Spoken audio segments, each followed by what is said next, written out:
Okay, it is my pleasure to introduce our last, but by no means least, speaker, Dr. Ben Lynch.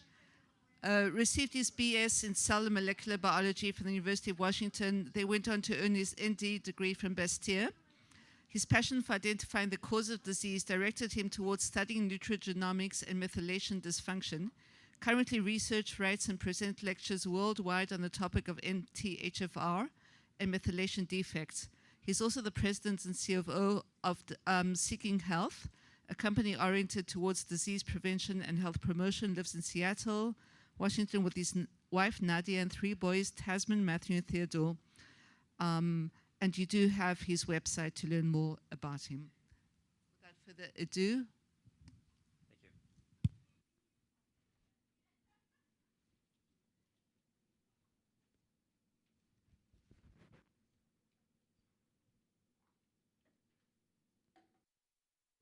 Okay, you guys hear me? Is that better?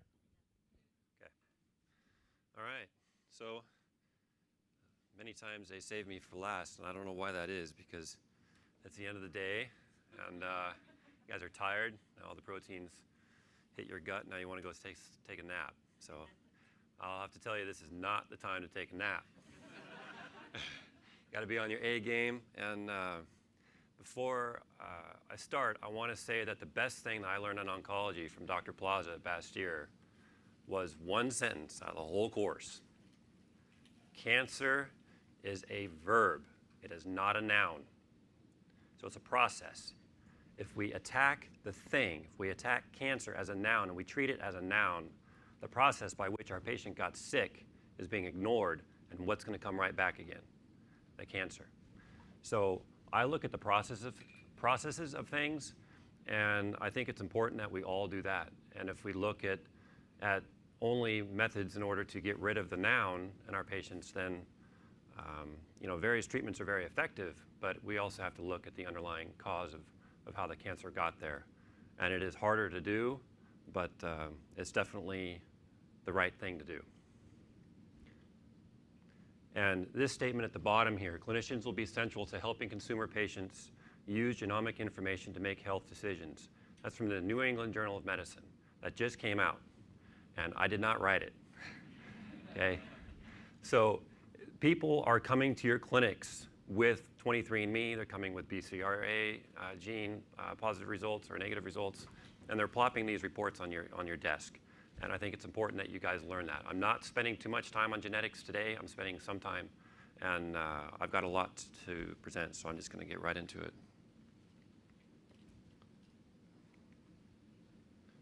Maybe. No. Sorry. Okay, I figured it out, I think. There we go. So here is kind of not too good news. This is from the American Cancer Society, 2013. I don't know if you guys have already seen this slide in previous presentations this weekend. Have you? No. Okay. All sites of tumors and cancer in males, 1 in 2 men are going to develop cancer, and 1 in 4 are going to die from it. Okay? Females, 1 in 3, and 1 in 5. So we're looking at 50% of men, and 20% or 25% of them are going to die from it, and 33% of females are going to get it, and 20% of them are going to die from it. And this is just a reference slide for you guys to look at. I found it interesting and informative. Again, American Cancer Society. So I'm all about, again, finding underlying causes and mechanisms to which our products work or our protocols work. Why do they work? That's the question we should be asking. Not, well, they work, so we're going to use it. Why do they work? So, and nutrition is paramount. I mean, that's the first place that we need to start. And as naturopaths and holistic physicians, we do start there many times. So common chronic human conditions, including cancers, are initiated and are accelerated by nutritional deficiencies. And nutritional food exposures. And I prefer that statement of nutrient food exposures because that also combines excess and deficiencies. So if we have nutrient excess, such as obesity climbing in the world now, that is a nutrient excess. Food is readily available and it's leading to issues.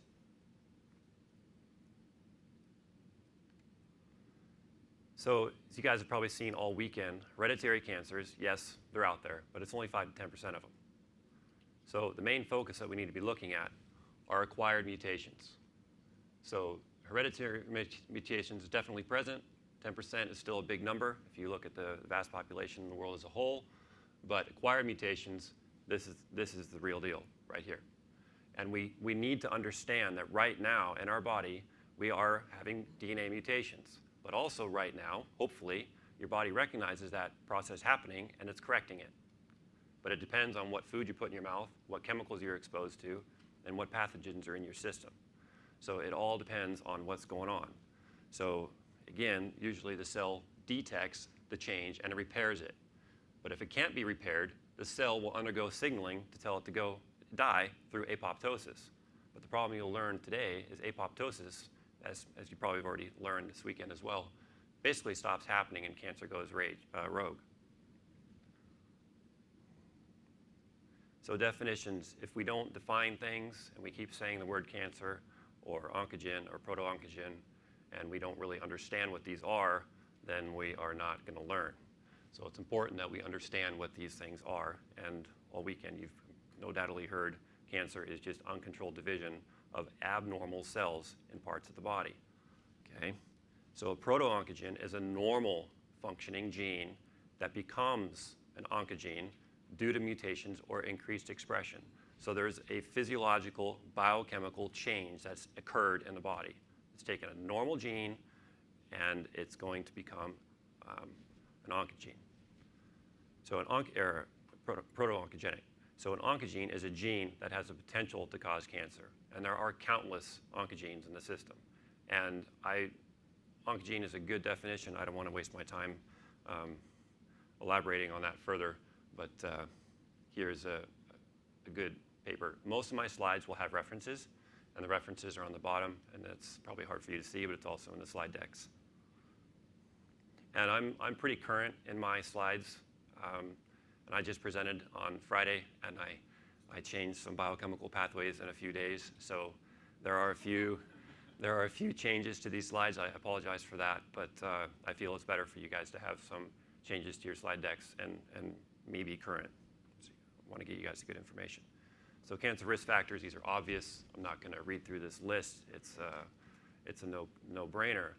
But what may not be a no-brainer actually is infectious agents.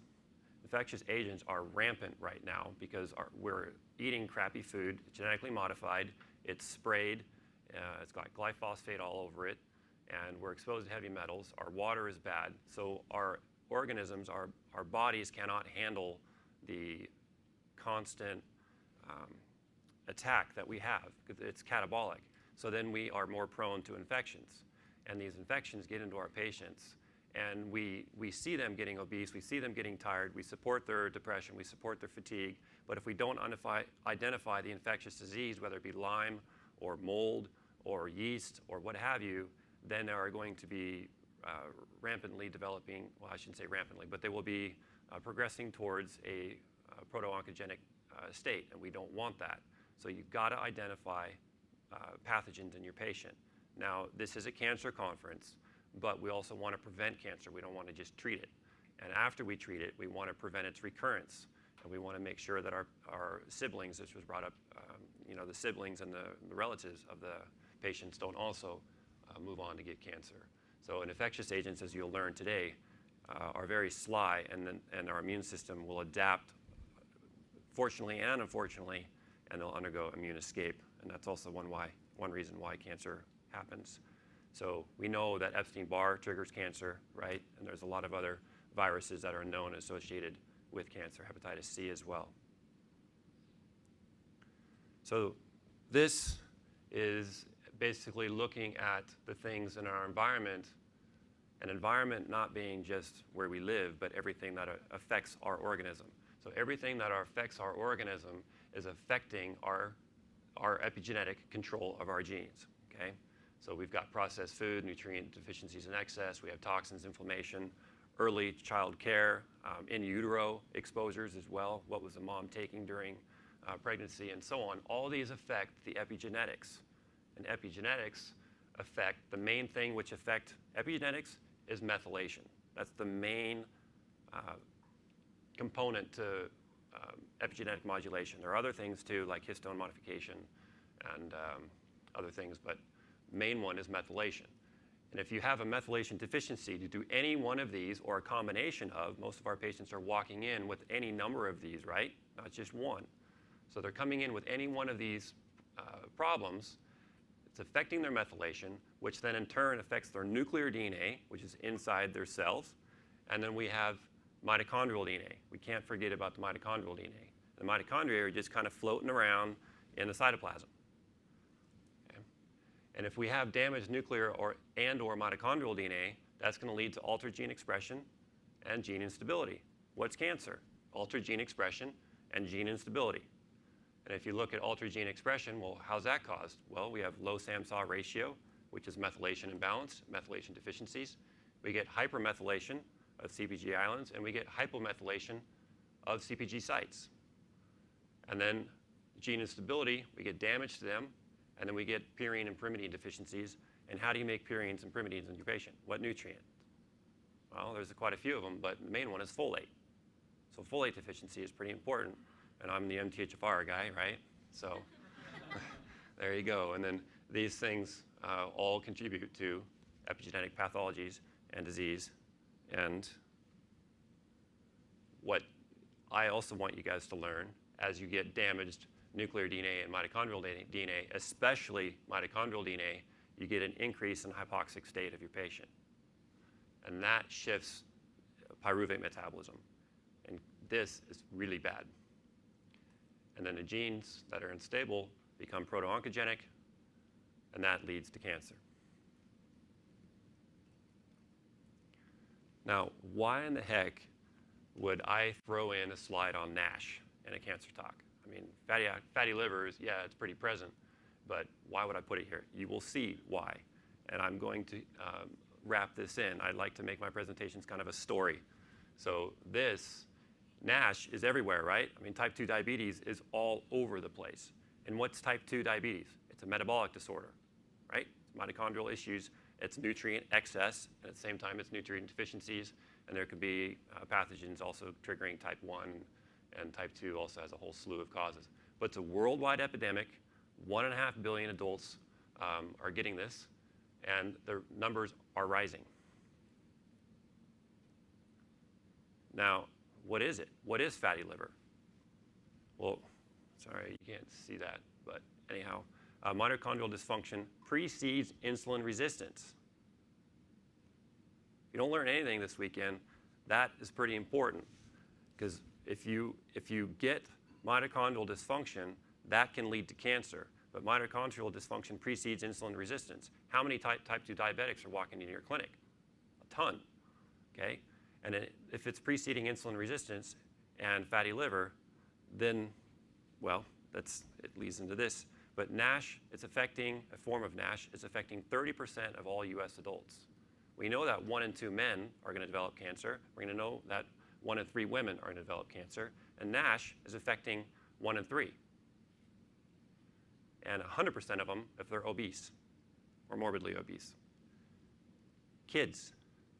10% of lean kids, not fat kids, 10% of lean kids and 38% of obese kids have already fatty liver. Again, a shift in their mitochondrial respiration and their metabolism.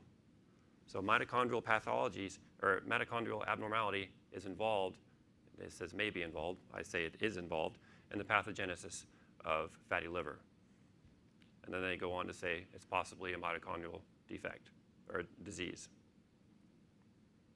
Let me, while we're on this paper, I want to say that I research thousands and thousands of papers a year. That's no joke. And when you're evaluating research, I know that hospitals want random controlled trial studies, double blind and all that. But the issue with research is, what are they doing? They're looking at only controlled set of a few variables, right? But you just saw the slide about how all these things affect the epigenetics of the patient. But we're trying to take a condition of a patient that has numerous factors that contribute to the cause of it, like autism and cancer. There's countless. There's not one cause. So if you're looking only for randomized controlled trials, and you're only saying that you will accept randomized controlled trials in the hospital, you are doing a major disservice to the patient and yourselves as physicians. Because our primary goal is to treat the patient. If we accept only those things, research is missing a whole ton of things. So I think it's very, very important that random controlled trial studies need to be done, and I look at those studies. But when you look at MTHFR defects or any other thing in the research, you can always find papers that support your cause, right? And you look at papers that don't support your cause. So I could be up here presenting MTHFR papers and how they're all linked to cancers, right? But then I'd be doing you guys a disservice because there's a whole bunch of papers that look at MTHFR and say it's not related to cancer. So I don't do that. I look at the process, the biological processes that change, and how you guys are going to take those changes and make some changes to that patient clinically and biochemically. So I'll step off my soapbox. So if NASH is a mitochondrial disorder, then how do you treat it? If 1.5 billion people are getting it, it's important that you know how to treat it. SAM and phosphatidylcholine. SAM and phosphatidylcholine support this. What's SAMe? It's the primary methyl donor in the human body. What is phosphatidylcholine? It's one of the primary methyltransferases. Well, phosphatidylcholine is the end product of one of the primary genes in the human body that uses almost 70% of the body's SAMe. If your phosphatidylcholine is low in your patient, there's going to be trouble. And if SAM is low in your patient, there's going to be trouble. So SAM also supports glutathione levels. Whoa, actually SAM promotes glutathione levels by a factor of 3 to 4-fold. And the link to the paper is here. So cancer, again, is multifaceted. But the major pathways affected, I believe, are these four. It's methylation, transsulfuration, and methylation directly supports transsulfuration. And these also support oxidative phosphorylation, which occurs where? What organelle in the body? Mitochondria. Kynurenine pathway. How many here know about kynurenine? Okay. Yeah, it's an odd one, but it's very, very important. Methylation. How many of you guys are using methylation right now in your practice? Okay. Wrong. You're all using methylation in your practice already. When you tell your patient to change their diet, to eat leafy greens and healthy food and wild, not farm-raised food, you are affecting methylation in your patient. When you give them a B12 shot, you're affecting methylation. When you chelate heavy metals or you're treating pathogens, you're affecting methylation. When you tell them to drink a glass of water instead of juice or Coke, you're affecting methylation. So you're all doing it already. So just get the concept that methylation is a biochemical word. It's a term for a biochemical process, and then it's so overwhelming and hard that it's not, because you're already doing it. So the main functions of methylation that I want to bring up, because there's a whole bunch of them, but the ones that are relating to cancer are gene regulation. So we already know that cancer is a process where the genes go rogue and they're just unregulated. They're having a party in there to our expense. Biotransformation, you know that SAM now increases glutathione production about 3 to 4-fold in the body. If you have a deficiency in SAM, then you are losing that ability to produce it. DNA base formation. Do you guys know that you need methylation to convert uracil to thymine? What's uracil? What is it? It's an RNA base. Thymine is methyl uracil. That's what thymine is. It's methylated uracil. And I'll show you guys later about this. Cell membrane components. Phosphatidylcholine actually adds DHA to the cell membranes. If you have low phosphatidylcholine and you're just giving EPA DHA to your patient and they're low in phosphatidylcholine, you are not going to get the binding of DHA to the cell membrane. Mitochondrial support, adenosine is a key marker. You guys need to circle this in your slides right now or highlight it. Adenosine, we're going to get into in detail, is what's ATP stand for? Adenosine triphosphate. So if you see elevated adenosine in your patient, you should be thinking what's happening to ATP. If you have high substrate, then you are going to have low end product. So if you have high adenosine, that patient is not producing ATP very well, are they? If you're using up your adenosine, you are using it up to produce ATP. And mitochondrial respiration produces ATP. And you can test for adenosine. Cell protection, NF-kappa B expression to reduce TNF-alpha cytotoxicity. This all is done by methylation. And a paper down there just as well. Here's my point about uracil. So uracil is an RNA base, becomes a DNA base, and thymine is produced. Again, you can call it methyl uracil. By the way, homocysteine and methionine, right? As you know, homocysteine goes to methionine. Homocysteine to methionine, methionine, you can call methionine methyl homocysteine. That's what it is. It's methylated homocysteine. That's all methionine is. So this enzyme right here, as you'll learn, is inhibited by a common chemo drug. And there it is. So TYMS enzyme takes the uracil with the support of 510. This is a typo. Sorry, my graphic designer doesn't know any of these terms, so sometimes he misspells it. So I need to fix it. But 510 methylene tetrahydrofolate will proceed through the TYMS enzyme and will convert uracil to thymine. But look what blocks this. Okay? That's useful. That's useful for cancer treatments if cells are rapidly developing. But you also need to know that this is affecting every cell in the body. It's not just affecting the cancer cells. Methyltransferase affects this enzyme way up here. So if you're giving folic acid, which is a horrible nutrient, by the way, if you give folic acid to your patient who are on methyltransferase and you're blocking this enzyme, how much are you bypassing that?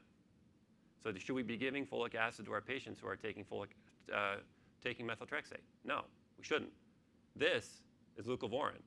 5-formyl tetrahydrofolate down here is leucovorin, otherwise known as folinic acid. So the best thing to do in a situation if a patient is on methyltransferase and their lab values are dropping and their platelets are dropping like crazy is you need to start looking at supporting them with folinic acid is what I would go for. I would not be using methylfolate. I would be using folinic. And because high-dose folic acid, I'm not going to get into folic acid metabolism. It's not important right now.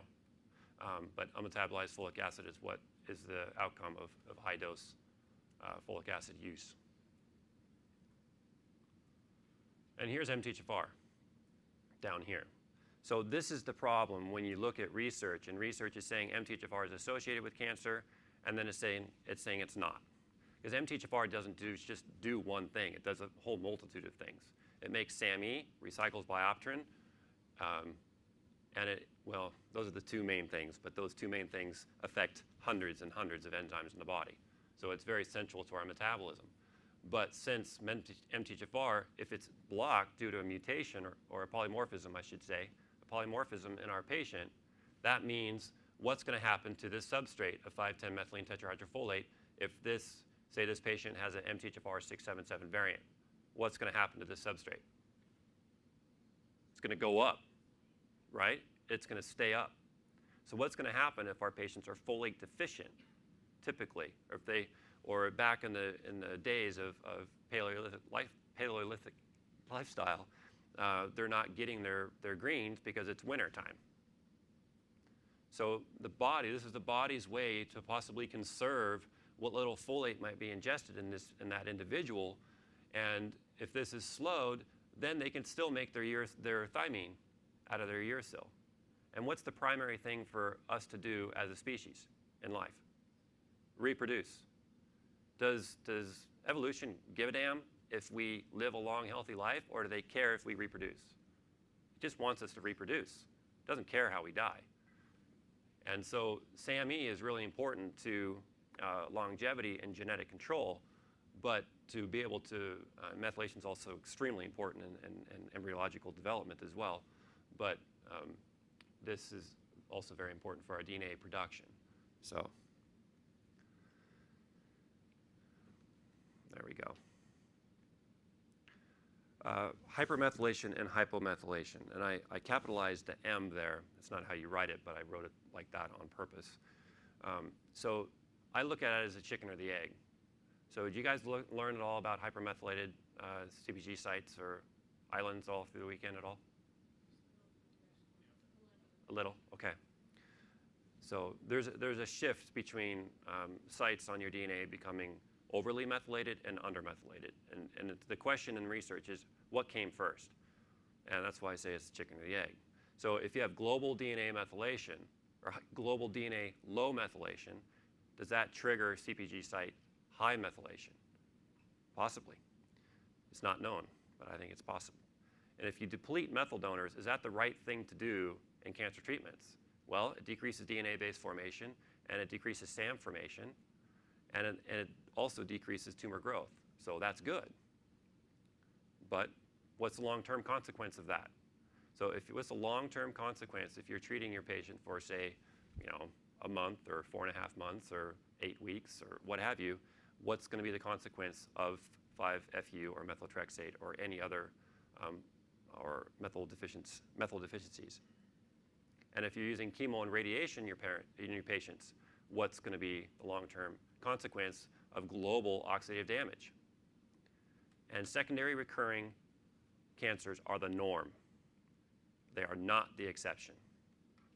So if you're treating cancer and you're reducing methylation in your patients for various reasons, or you're increasing oxidative stress, you might be killing that specific tumor at the moment. But remember, that tumor is a noun. The process still exists, and you are rapidly, with this methyl donor depletion and the global oxidative damage, you are increasing the rate at which a recurrent tumor may come back.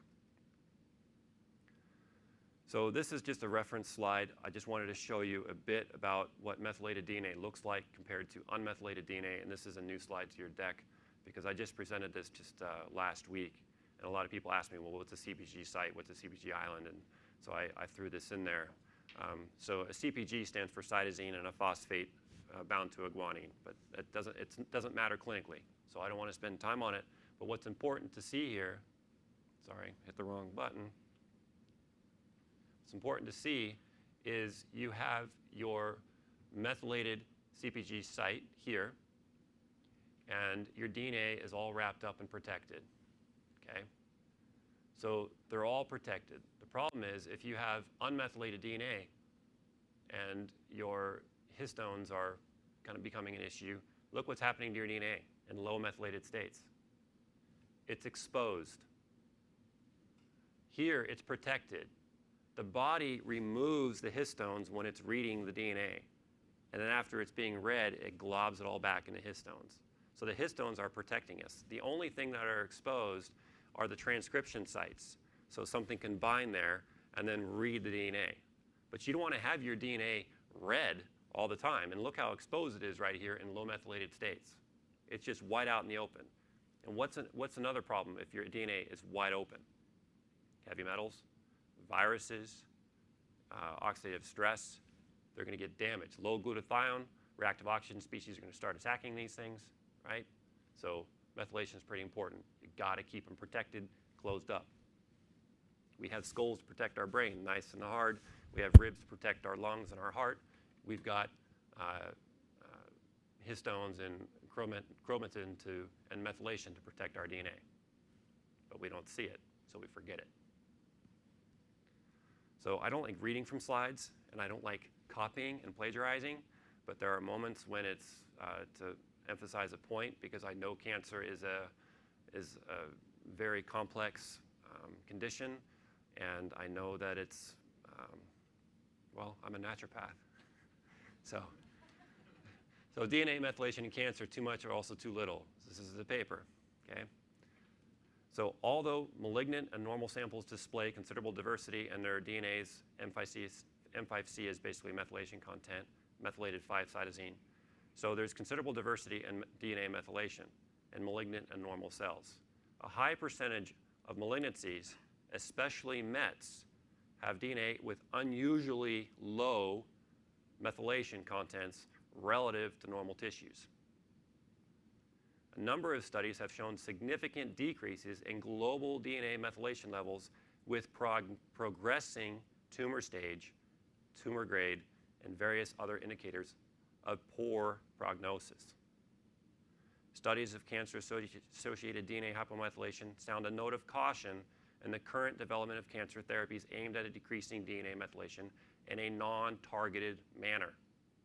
Now, if you're targeting specific cells, and we're doing that now in a lot of cancer treatments, there's various doctors who are specifically targeting cancer cells, and I think that's brilliant, and that's the way to go. But if you just go crazy with inducing hypomethylation in your patients, these are some tumors that will progressively decline in your patients. They're pretty prevalent. So irreversible global DNA methylation is a key step in liver cancer induced by dietary methyl deficiency.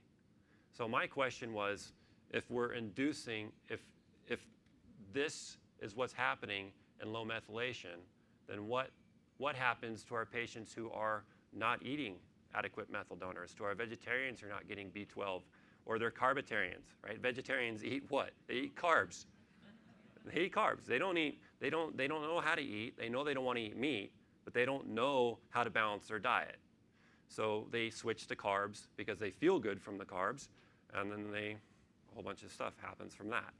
So dietary methyl group deprivation is a well-recognized model for inducing liver cancer. So what they did here to rats is they induced a methyl-deficient diet, which decreased their SAM levels, which actually altered their SAM-SAW ratios, which is the gold standard for evaluating methylation at the moment. I don't agree with it, but it's a good start. And that induced global DNA methylation. When you fed the rats methyl donors again, it restored the liver SAM levels, and it restored their SAM-SAW ratios back to control levels. Okay? Makes sense. But what happens if you expose methyl deprivation longer? What happens if you're giving 5-FU or methotrexate or chemo or radiation long term to your patients? What's going to happen if you do it long term and then you give them, after the cancer is all done, then you support them with methyl donors? Substitution of the methyl deficient diet with complete methyl supported diet prevented the expansion.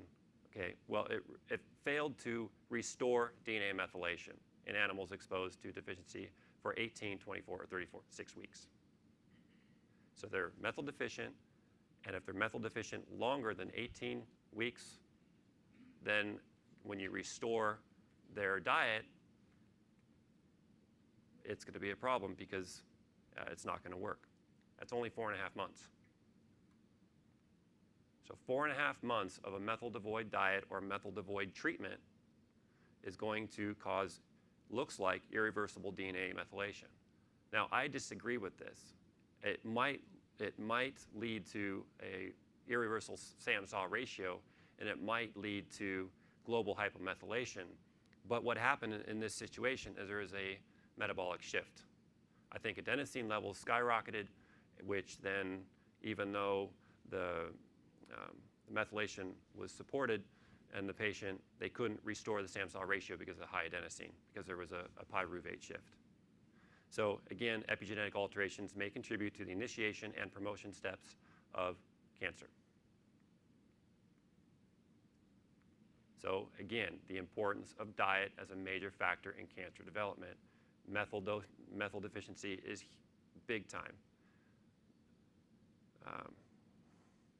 Now, what my point with this slide mainly is chronic metabolic stress and short exposure of rats to a choline-devoid diet for 10 to 12 weeks The liver contains initiated cells that are capable of full evolution into cancer already in a choline-devoid diet alone.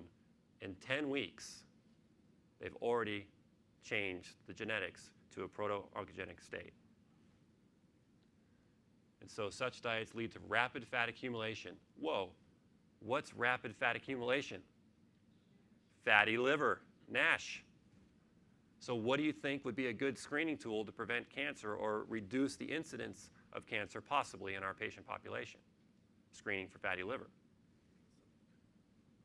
So this diet also increases lipid peroxidation, which does what to our cell membranes? Damages them. Then you get necrotic and apoptotic cell death, which is actually, well, apoptosis is great, necrotic death is not, but any cell death is good when you have cancer. Then you have increased cell proliferation, which is what? Unregulated cells and possible cancer. And then you got imbalance of the deoxynucleotide pool, which was resulting in uracil incorporation into the DNA. What's that? That's a folate deficiency. So now I've got a whole bunch of uracil in our DNA, which is triggering repair mechanisms to get rid of that uracil, to put back the thiamine. But what happens if you keep, as the body inserts a uracil, these guys will come in here and look at that and say, man, you screwed up. And they'll chop it out and they'll put in a thiamine. And they'll come down there and say, God, you screwed up again. And they chop it out and they put in a thiamine. Now what happens if you keep putting those things in, the repair workers get tired and those DNA get brittle and they break. And if you break the DNA, and remember those DNA coils are not protected anymore because of the methyl deficiency, and they break, and then you can't transcribe that gene very well anymore. And then whatever that gene is telling the body to make doesn't happen. And if it's in the binding site, then you can't regulate it. It can't be regulated anymore. So any of all of these can increase hypomethylation. Rapid fat accumulation in the liver. So here's MTHFR down here. And why did I put that? Oh, yeah, I remember. So this slide is we should be doing this at 8 in the morning. You guys tired? Okay, this is recorded. So the beauty of recordings is you can go back and listen to it again. Because I know that these presentations kind of change how, my goal is to change how medicine is practiced. That's my goal. Because we're looking at conditions and we're following algorithms, and those algorithms may work for some of our patient population, but it may miss progression to chronic disease. And so my goal is to change medicine, how it's practiced today, and that's a big goal. But anyway, let's look at this. And here's MTHFR at the bottom. What happens if our patient has MTHFR? Well, they get low methylfolate if they're not eating uncooked leafy greens. If they're eating uncooked leafy greens, their methylfolate levels are fine even if they have an MTHFR variant. Okay? So the importance of eating uncooked leafy greens, and you can even cook the leafy greens if they can't digest or absorb those nutrients because of digestive issues. So you can cook them. If you cook them, steam them, and if you put them in soups, then you can drink the soup and get the broth and some folate from that, but you will destroy some of the methylfolate from the leafy greens when you cook. So MTHFR or a low folate diet will decrease methylfolate. Now, if you decrease methylfolate, you will increase the 5,10-methylene tetrahydrofolate. So if you decrease one form of folate and you're increasing another, and you order serum folate in your patient, do you think you can identify that problem? No. Because if you lower one, raise the other, the serum folate is going to look fine. But serum folate is a catch-all. You don't know what that serum folate consists of. You don't know if it's folic acid, unmetabolized folic acid, folinic acid, methylfolate, tetrahydrofolate, dihydrofolate. You don't know what it is. So you need to order RBC folate. RBC folates are typically reduced folates. RBC folate is the majority of RBC folate is methylfolate. So what happens if you have decreased methylfolate? Now follow these arrows. There's a lot going on in these pathways, okay? What I want you guys to do is, it's like looking at an x-ray. You're trained to look at one quadrant of the x-ray and follow it across, right? Back and forth, and you go up and down, and diagonal, and what have you. So it's the same thing with these pathways. You follow one thing at a time. So MTHFR produces methylfolate. This is low. But you need methylfolate for this enzyme to work. If this enzyme can't work because of low methylfolate, what's going to happen to methylcobalamin? It's going to go up. If this enzyme needs methylfolate and methylcobalamin to work, if I need 2 legs to walk and I'm missing 1 leg, can I walk? No, I can hop. And that's what your biochemistry is doing. It's hopping, it's hobbling. So your methylcobalamin levels are going up. You see serum cobalamin levels high in your patients? Yes, you do. High methylcobalamin should be a trigger in your head that methylfolate is low. But there's a compromise.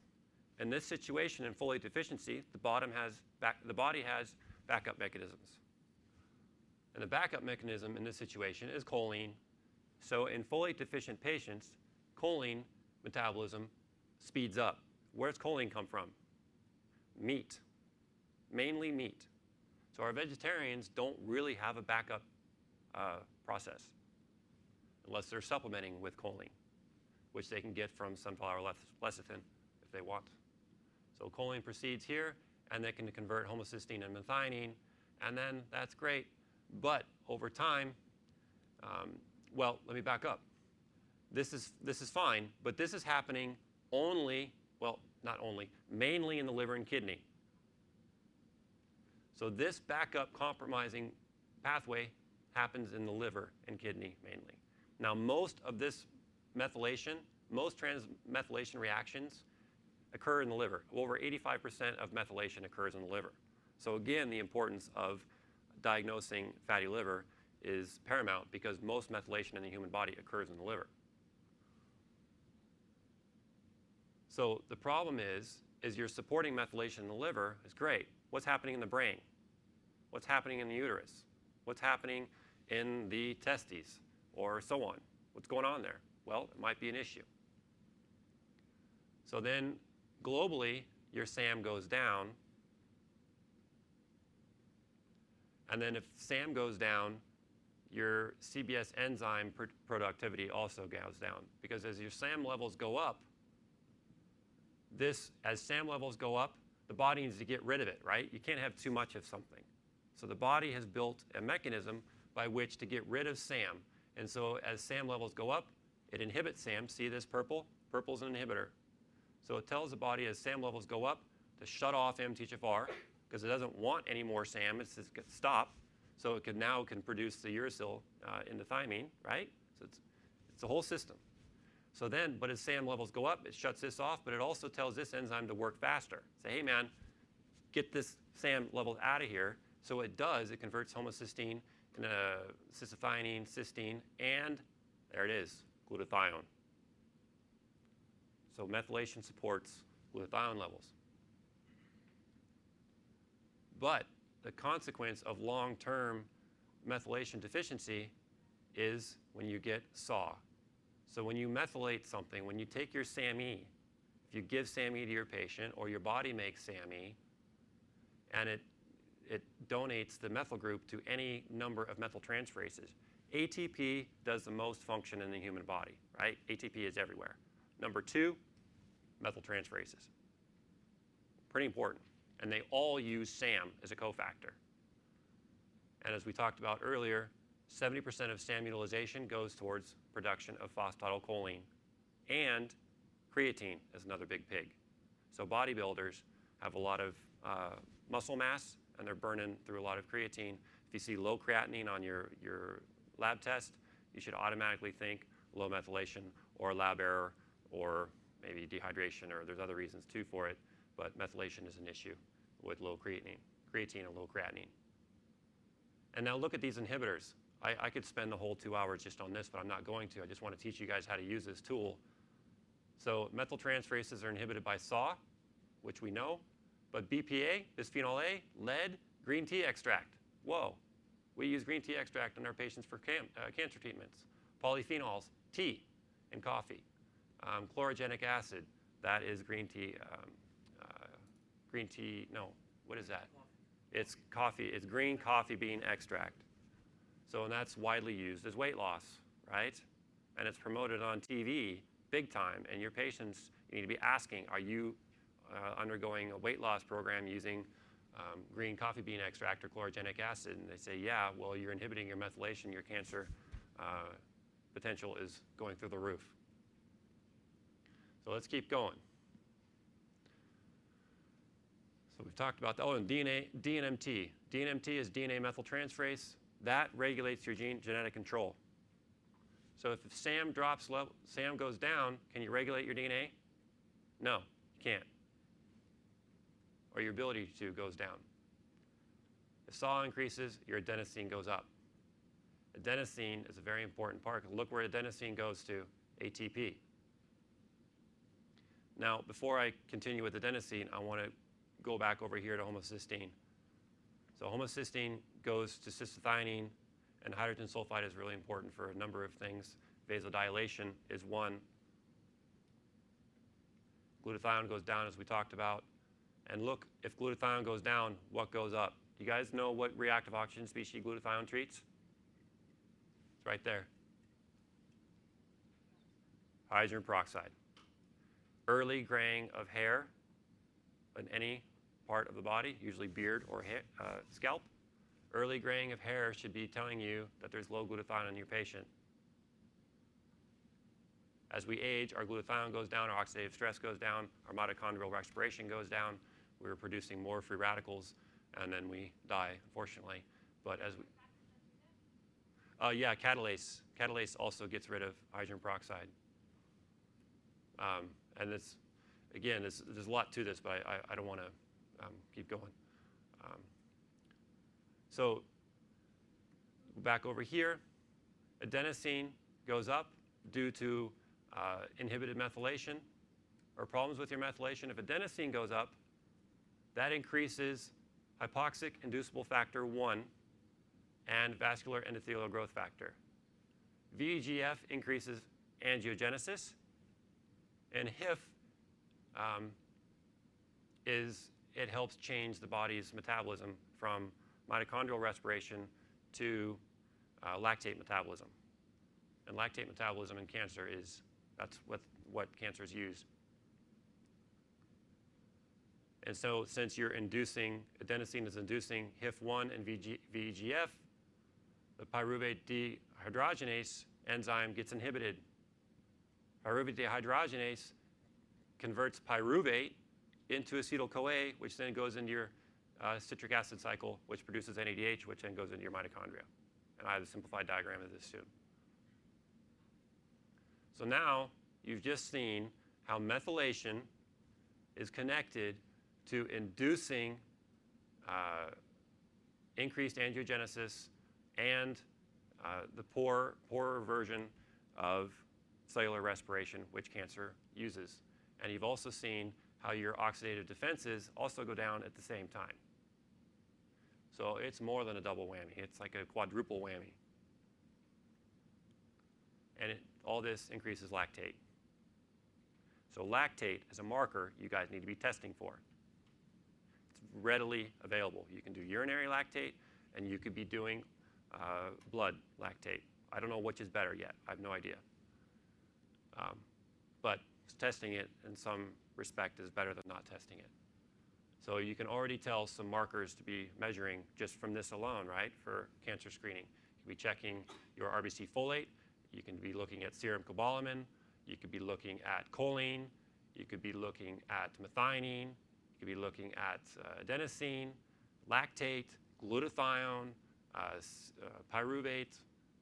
If they look at that, or acetyl-CoAs. I don't think they look at acetyl-CoA, but there's ways you can go around it. And before I move on, look at heavy metals. We were talking about heavy metals. Lead, mercury inhibit this enzyme to do work. Methylation inhibition due to heavy metals. Acetaldehyde comes from what? alcohol, and yeast, candida, produce acetaldehyde. Nitrous oxide is used what clinic usually? The dentistry, and also pre-surgical. So if your patients are going in to get a tumor excised and they have low B12 or low methylfolate, they're going to boost their homocysteine from the nitrous oxide because a lot of nitrous oxide is used pre-surgically to calm the patient down. Okay? And then they're in pain, then they give them Tylenol, and Tylenol depletes PAPs, and then also starts affecting your glutathione. So you excise the tumor in surgery, you are boosting homocysteine, you're messing up the SAM-SAW ratio, you're boosting lactate metabolism, and you've just increased oxidative stress. Not saying it's not the right thing to do, I'm just saying you need to repair what just happened. And I'm just going to throw some genetics in here because it's important. So this genetic mutation increases the level of DNA methylation, and that, again, is right here. So there's a common mutation that will speed this up, which will then deplete their B12 and their methylfolate. And then MTHFR, you guys, there's a whole website to get into that. Some guy has it. Okay. So elevated plasma B12 as a marker for cancer. A substantial proportion of patients referred for plasma B12 measurement, serum cobalamin, present with high cobalamin levels, which have been reported in patients with different cancer types. So these are patients who had been treated, my understanding of this paper, it's actually, it's not free, so I need to buy it and read it in full. It's actually quite new paper, it's 2013. But my understanding of this paper is that these patients were already treated for cancer. And now what they're doing is they're looking at their cobalamin levels, and they don't have current cancer yet. So 333,000 people without prevalent cancer and not receiving any cobalamin. And then they measured their cobalamin levels, and cancer risk increased with higher cobalamin levels as was highest during the first year of follow-up because you've inhibited their methylation big time in cancer treatments, right?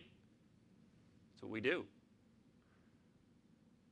So the cobalamin levels increased, and the risks were particularly elevated for blood cancers and smoking, alcohol-related cancers. Methionine synthase was inhibited. Acetaldehyde comes from alcohol. Smoking has a whole bunch of heavy metals in it, plus who knows what else. And these were associated with high cobalamin levels. So high cobalamin levels were associated, not maybe associated, were associated with the risk of subsequently diagnosed cancer, mostly within the first year of follow-up. And this might have clinical implications for interpretation of high cobalamin levels. It does have implication for high cobalamin levels. Yeah?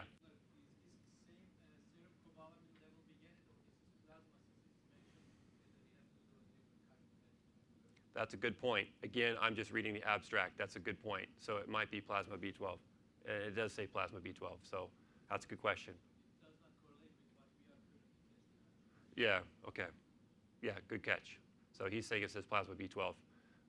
I need to get the full paper and maybe even email this guy, or you guys can email him. He's a neighbor of yours, Denmark.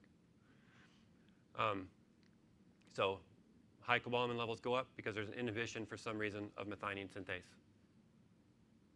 And there's a whole slew of them. This is just a handful that I've found. Okay, I'm constantly adjusting this. Oh, before I move on, you see how homocysteine is here and SAW is here? See how these arrows, you're like, well, why is this arrow so black and why is this arrow smaller than that? Because homocysteine preferentially goes back to SAW. So this is a bidirectional movement, and adenosine sits in the middle. Now what that means is we're testing homocysteine, but the pathway preferentially goes back this way. So if we're testing homocysteine on our patients, we could be missing inhibition of methylation due to elevated SAW. If your patient has a homocysteine level of, say, 8, if their homocysteine level is 8, the likelihood of their SAW being high is probably pretty low, but it is possible. So you need to be evaluating SAW and adenosine. That's my main point with this. So SAW and adenosine are the markers that you want to be testing for. Homocysteine is useful, but it's archaic. Fortunately, that's what we use today. Histamine. So allergies are everywhere, especially this time of year. And so what's the deal? Why am I bringing in histamine in cancer? Well, the most malignant cells express the enzyme which converts histidine into histamine. But the question is, what came first here with the chicken or the egg? So I'm not going to get in that statement, but I did pose that question. So histidine decarboxylase expression increases histamine levels, and cancer stimulates this to happen. And I think, I'm not sure, but I think adenosine, and I also think VEGF probably stimulates this, because histamine does what? It triggers angiogenesis. So I think vascular endothelial growth factor, adenosine, and HIF1 also work with histamine triggering, because the cancers need extra nutrients, so they're triggering any kind of compounds they can to get nutrients in that rapidly dividing, fast-growing cell, because it needs nutrients to do that at our expense. So histamine triggers angiogenesis, growth factors for various tumors. It reduces apoptosis. So it stops the sick cells from dying in monocytes. It suppresses our natural killer cells, which we need to fight the cancer, and it activates the T suppressor cells. So we can't fight the cells even more. Nature article, full paper. Here's a graph of histidine moving into histamine. Now there's extracellular histamine in the gut locally, so that could be relevant for, say, colon cancer or what have you. And then you have intracellular cancer, intracellular histamine, sorry. Intracellular histamine, it goes through histamine and methyltransferase, which uses what? SAM. So if histamine does all this bad stuff in cancer treatments, or in cancer, and we have low methylation in cancer, now their angiogenesis has gone up and their immune system has been quieted. Pretty important. So again, the importance of making sure that methylation is identified with and optimized and controlled in cancer. And it's when and how is the question. But if you just give SAM and you convert histamine and N-methylhistamine, that's great. But then it goes through the MAO and DAO enzymes, which need FAD, which is a Krebs cycle metabolite, and not metabolite, but Krebs cycle end product. And also FAD is made from the thyroid hormone. So if you have hypothyroid patients, T4 supports the production of FAD. So you can't just be ordering TSH. You need to be ordering also T3, free T3, and all those other things for thyroid. So then it goes to the DAO enzyme, which is actually highly polymorphic in the patient population. And then you can't move N-methylhistamine to acetaldehyde. So now you've converted to acetaldehyde. So say you've actually gone through this step. What's acetaldehyde do? It inhibits methylation. It inhibits methionine synthase. So you give SAM to your patient to reduce the intracellular histamine, and then say their DAO and their MAO enzymes are working just fine, but they don't have adequate zinc, vitamin C, niacin, or B1, they can't convert the acetaldehyde into less harmful acetic acid. So nutrient deficiency identification and repletion is pretty important question. Yeah, I don't know the exact mechanism of quercetin, but it's some sort of mast cell stabilizer, I believe. But I'm not sure. I would just, I would Google quercetin mechanism of action.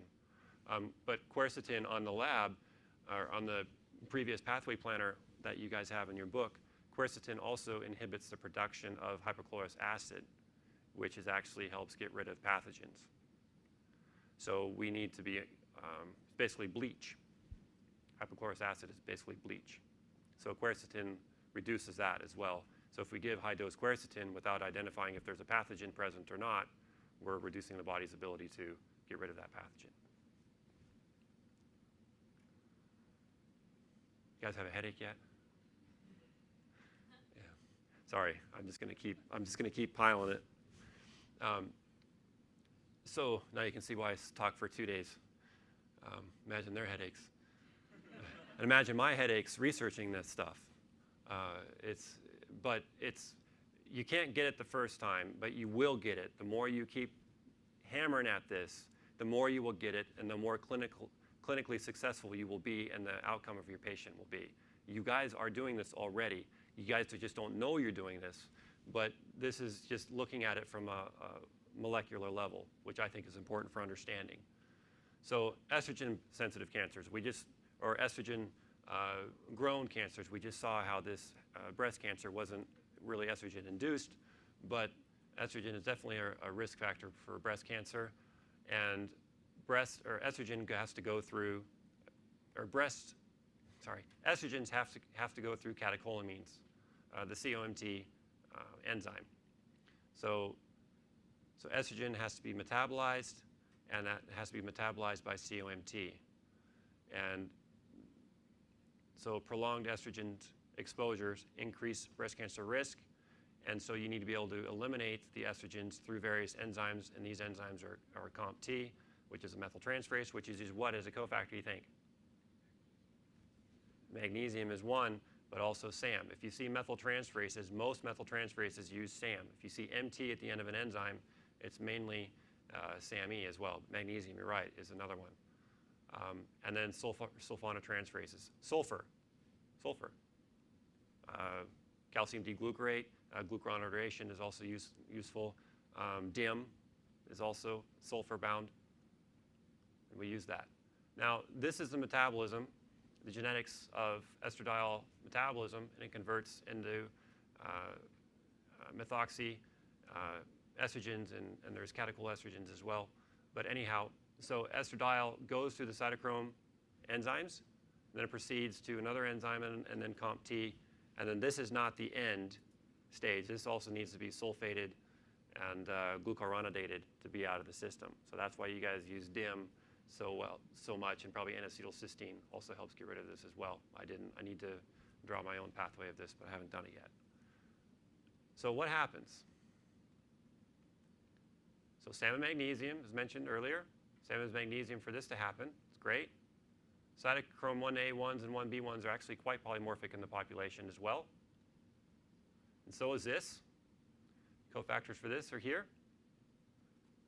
TNF-alpha promotes cytochrome 1A1 and 1B1. Inflammation speeds these cytochromes up. But inflammation slows these enzymes down. So if inflammation speeds up the harmful estrogens production, but it slows the body's ability to get rid of it, do you think inflammation is bad for development of breast cancer? Big time. And this is just a little side note that this produces hydrogen peroxide. You need glutathione for that. Leptin stimulates TNF-alpha. Leptin is high in a whole bunch of your patients, probably most of your patients, especially your obese patients or your fat patients, or your patients eating a bunch of carbs, like your carbitarians, or they're the people who are not sleeping properly. Irregular sleep cycles also increase leptin. So if they're not going to bed on time, then their leptin is spiking. NQO1, this is looking at 23andMe, the back end of 23andMe and the raw data. I was like, oh crap, that looks pretty important. So I quickly checked to see if my wife had this SNP. She doesn't. And but you're thinking, well, A or G, and I just showed you here that's C or T. So T is a bad allele for this gene, and here's the IRSID, which is the code for this specific gene and SNP. So 609C, the cytosine converting to a thymine, or thymine is bad. So, but you need to click on the plus or minus here, and if you open it up and the orientation is minus, you need to flip the base. So A goes to T, and G goes to C. So I need to flip the base here, and it's a CC. So my wife is what? We're all CC. We're all okay, for this particular gene. These are some genes that need to be looked at, not just BRCA. TNF-alpha has variants, cytochrome 1b1s, 1a1s, COMT, NQO1. I'm not even putting MTHFR on here, or PMT, or a whole bunch of other SNPs. So the future of medicine is nutrigenomics. And it's also that we do holistic care of our patients, which we're already doing, but we need to understand if our patient population is at risk. And look at this, 3 times less active, twice as active, 3 times more active, 3 times less active. So those are pretty significant polymorphisms in your patient that predispose them to cancer risk. But then we also have obesity, smoking, and alcohol. Then the total years of estrogen exposure. And then we have polycyclic aromatic hydrocarbons from fried, broiled, or well-done meat. Barbecue. Cancer goes away, let's have a barbecue to celebrate. And we'll drink too. And then we'll get obese and start smoking again. Okay. So here are all the papers which are associated with this data. COMT support, you can read this on your own. Now, if we look at breast cancer, it's the most common malignancy and a major cause of mortality in women worldwide. And it's associated with dietary factors and a few significant risk factors, as we all know, is BRCA. Okay? But there's a big one, and it's missed. PEMT, phosphatidylethanolamin and methyltransferase. What do you think the cofactor is for that? SAM. Where does most of the SAM go in our patients? To produce phosphatidylcholine through this enzyme. There are variants in this enzyme. There are polymorphisms in this gene. My wife has it. She's homozygous for it. Thank God our kids are okay, but she supplemented during pregnancy. So the synthesis of choline using SAM as a methyl donor. To date, choline is among the most well-studied essential nutrient involved in breast cancer. You guys know that? All these researchers are busting their ass providing this amazing information, and we as clinicians don't see it because we're too busy treating these sick patients. So my goal is to take this research that these researchers have done and make it clinically relevant so you guys can now implement what they've found. That's what I do. So to date, choline is among, we talked about that. Choline-containing compounds are significantly changed in breast cancer. Choline intake is inversely correlated with breast cancer. Aberrant choline metabolism is associated with malignant transformation, invasion, and metastases of breast cancer. Epigenetic change mediated abnormal PMT expression in BRCA mutated cancer progression. So, do you think phosphatidylcholine is an important nutrient to give to your cancer patients? Do you think phosphatidylcholine is an important nutrient to give to your cancer patients? Thank you. Paper here. This is just a simplified diagram, and it shows you the major reactions. I think this is just a great diagram, and this is a great paper, by the way, to give you a good introduction to methylation. Just read it and read it again. You're not going to get this the first or the 7th time. You just need to keep doing it, keep applying it. So here's a good paper from the American Journal of Clinical Nutrition, and they're saying what I've been saying all afternoon. PEMT and GAMT are the major pigs for SAMe in the system. So if their methylation is deficient and their SAMe is deficient, and the oncologist is going to say, hell no, you're not going to give SAMe to my patient. How do I say this? You can give them creatine and phosphatidylcholine, okay? Because if you give an end product of the methylation system, and you're afraid to affect change or methylation of all these other genes going on, you can give the end product of what SAMe gives. And the end product is phosphatidylcholine and creatine. So if you give the end products of these, what's going to happen to SAM levels? Remember, they're going to increase. So you're going to affect methylation, so now genes can actually possibly start to get regulated in your patients. So if you give phosphatidylcholine and creatine because the oncologist won't let you do SAM, or you're too scared to give SAM because it does affect change in 200 some odd enzymes in the body, then a wise decision would be to give the end product so you're using less SAM so that SAM can do other things. Make sense? And this is just to emphasize again that this study, where we talked about chromatin, to the conformation of chromatin and tissue-specific genetic expression. So again, this is a good paper. For some reason, I didn't have the link. Maybe, I think it's the same paper, actually. I think this is the same paper. Pretty sure it is. This is just the concluding, or no, it's the introduction. No, it's the conclusion. Summary of the methods at the end, but anyway. And see here, a more specific epigenetic therapy could be developed for BRCA, mutated breast cancer. Epigenetics. And what's the main thing which affects epigenetics? Methylation. See how cool this is? Is it cool? Yeah.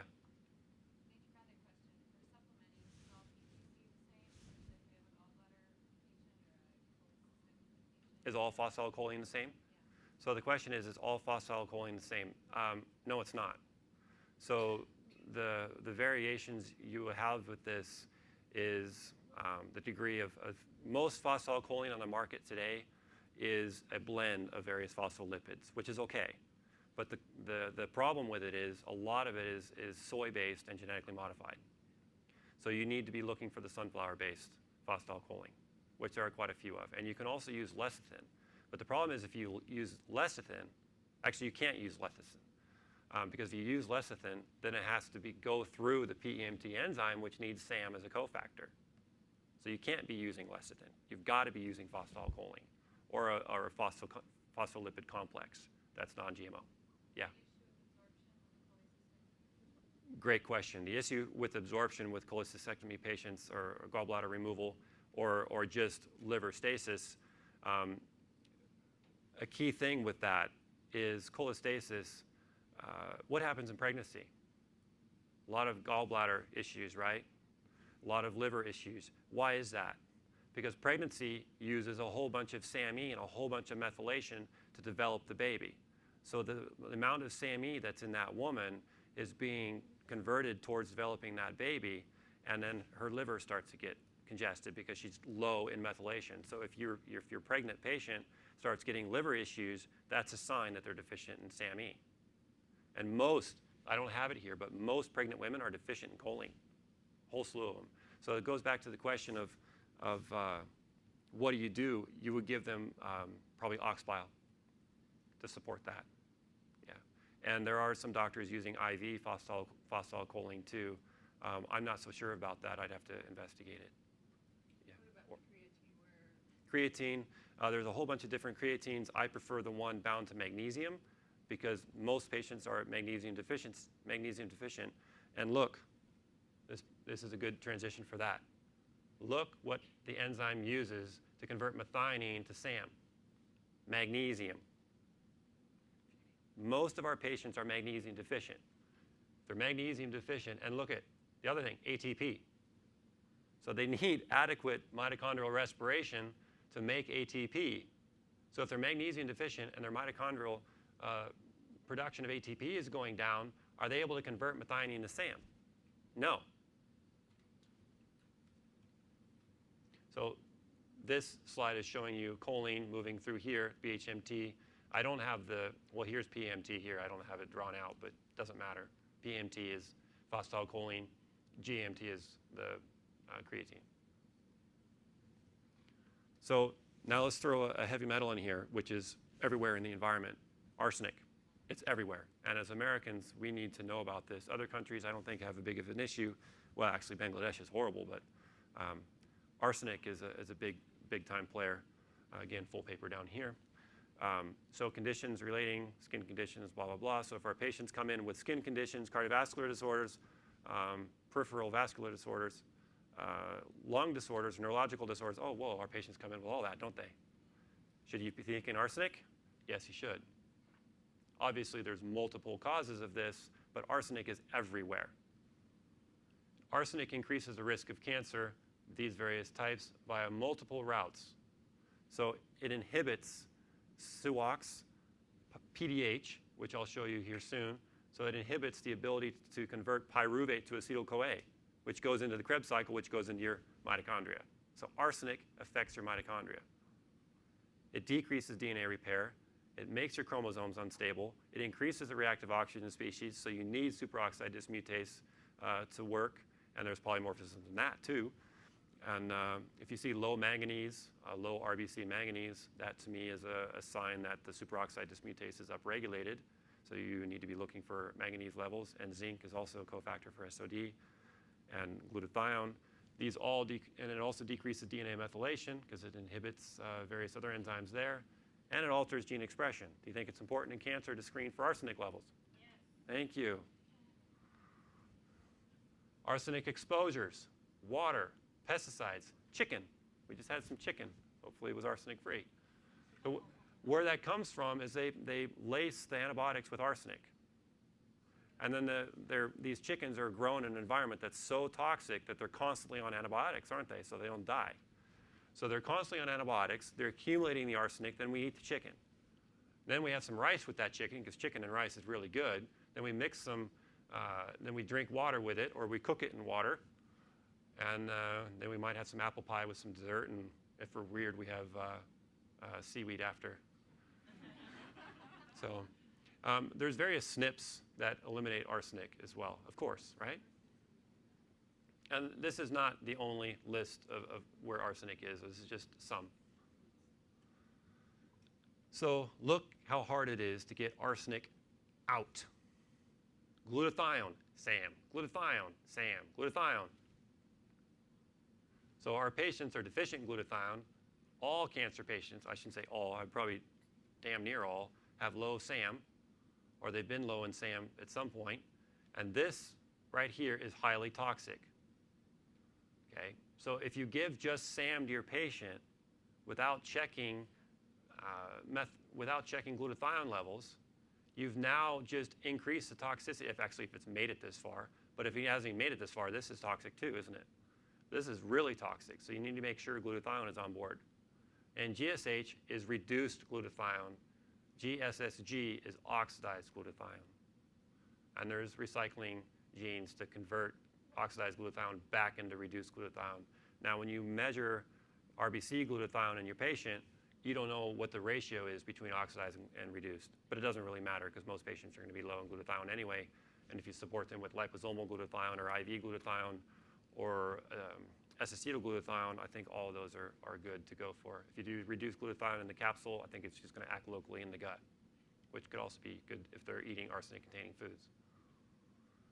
Now, the mitochondria, oxidative phosphorylation. So genetics of mitochondria, what I'm just going to say is basically all the mitochondria in us right now came from our mom. And the reason is because sperm only have about 200 molecules of mitochondria, and the egg has 200,000.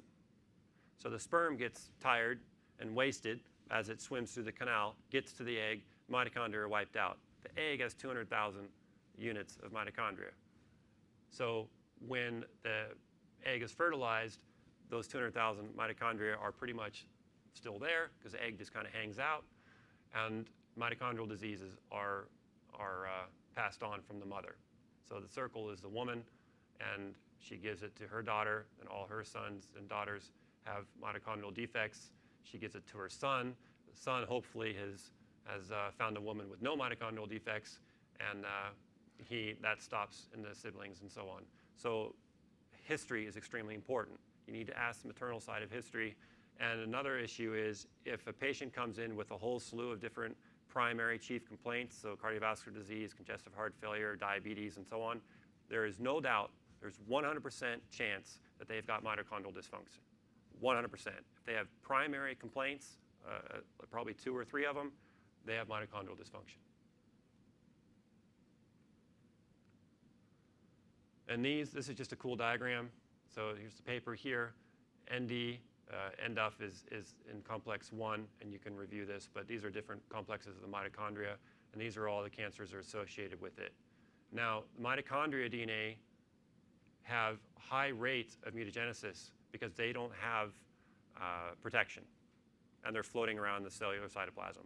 And if our red blood cell membrane, which was brought up earlier, if our red blood cell or any cell membranes are permeable, they get into the cell, our mitochondria are very exposed, and the DNA of our mitochondria are very exposed.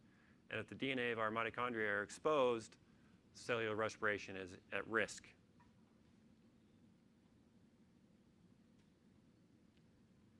So this gets back into, now I'm linking, here's the link to the paper here. This links metastases with mitochondrial dysfunction. So METs, the leading cause of death. We just saw that the breast cancer in this one patient has now gone to the brain, right? So if we need to look at, so if you focus on metabolism as a central driver of tumor growth in METs, I think this is the way to go. Normal cells primarily use oxidative phosphorylation, whereas for energy production. Cancer cells depend on aerobic glycolysis to generate an energy via lactate metabolism. So it converts pyruvate to lactate. That's a primary route. And due to the lack of protective histones in the mitochondrial DNA, the rate of mutagenesis in the mitochondria go up. Again, if that rate of mitochondrial DNA mutations go up, the rate of oxidative phosphorylation goes down, and then cancer is happy and it can convert pyruvate into lactate. So this suggests that defects in oxidative phosphorylation might contribute to tumorigenesis. And complex 1 is the gatekeeper of the respiratory chain and catalyzes the first step of NADH oxidation. As we age, young kids are running around the house like crazy and driving us nuts, right? We're trying to sit down and watch a movie or read a book because why? Well, our NADH levels go down progressively as we age. So I don't have access to that paper. It was a paid paper, and I can't share the diagram. But so NADH levels go down as we age. Mitochondrial respiration goes down as we age. Cancer risk increases as we age. Connection. Yes, I like it. I like it. Okay, oxidative stress. So oxidative stress, the degree is everything. We need some oxidative stress. You've probably read some papers where if you just give a whole bunch of vitamin C, then we're reducing oxidative stress. If we get rid of all the oxidative stress, then we're not triggering NRF2, and NRF2 is needed. It's an enzymatic control of all of our antioxidant systems. So we need some degree of oxidative stress to trigger glutathione production and catalase and all these other things, and superoxide. So NRF2 supplementation can be very supportive for these patients. So why is that? Because when oxidative stress is severe, radiation or chemo, or just in life in general, is deeply compromised, cells may sacrifice themselves by apoptosis, which is great because that protects the surrounding healthy tissue from further damage. But under severe oxidative stress, I should have saved that chemo and radiation for this statement. Under the most severe oxidative stress conditions, and adaptation mechanisms fail, adaptation mechanism failing being apoptosis, then the cell undergoes necrotic death.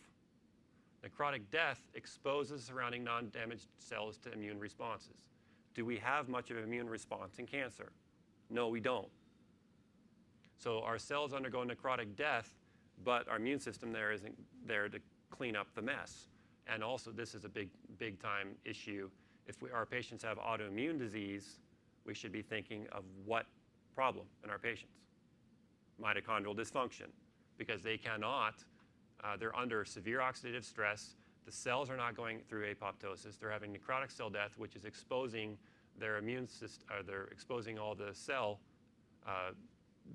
damaged cells to immune systems.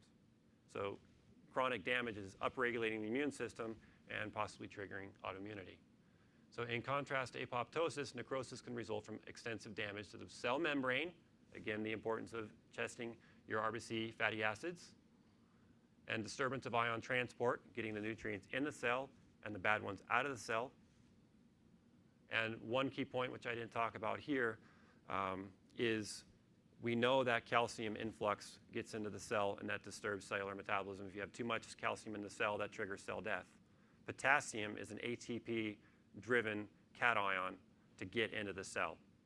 So potassium levels are really important to evaluate too in cancer, because if calcium levels go up, potassium levels tend to drop.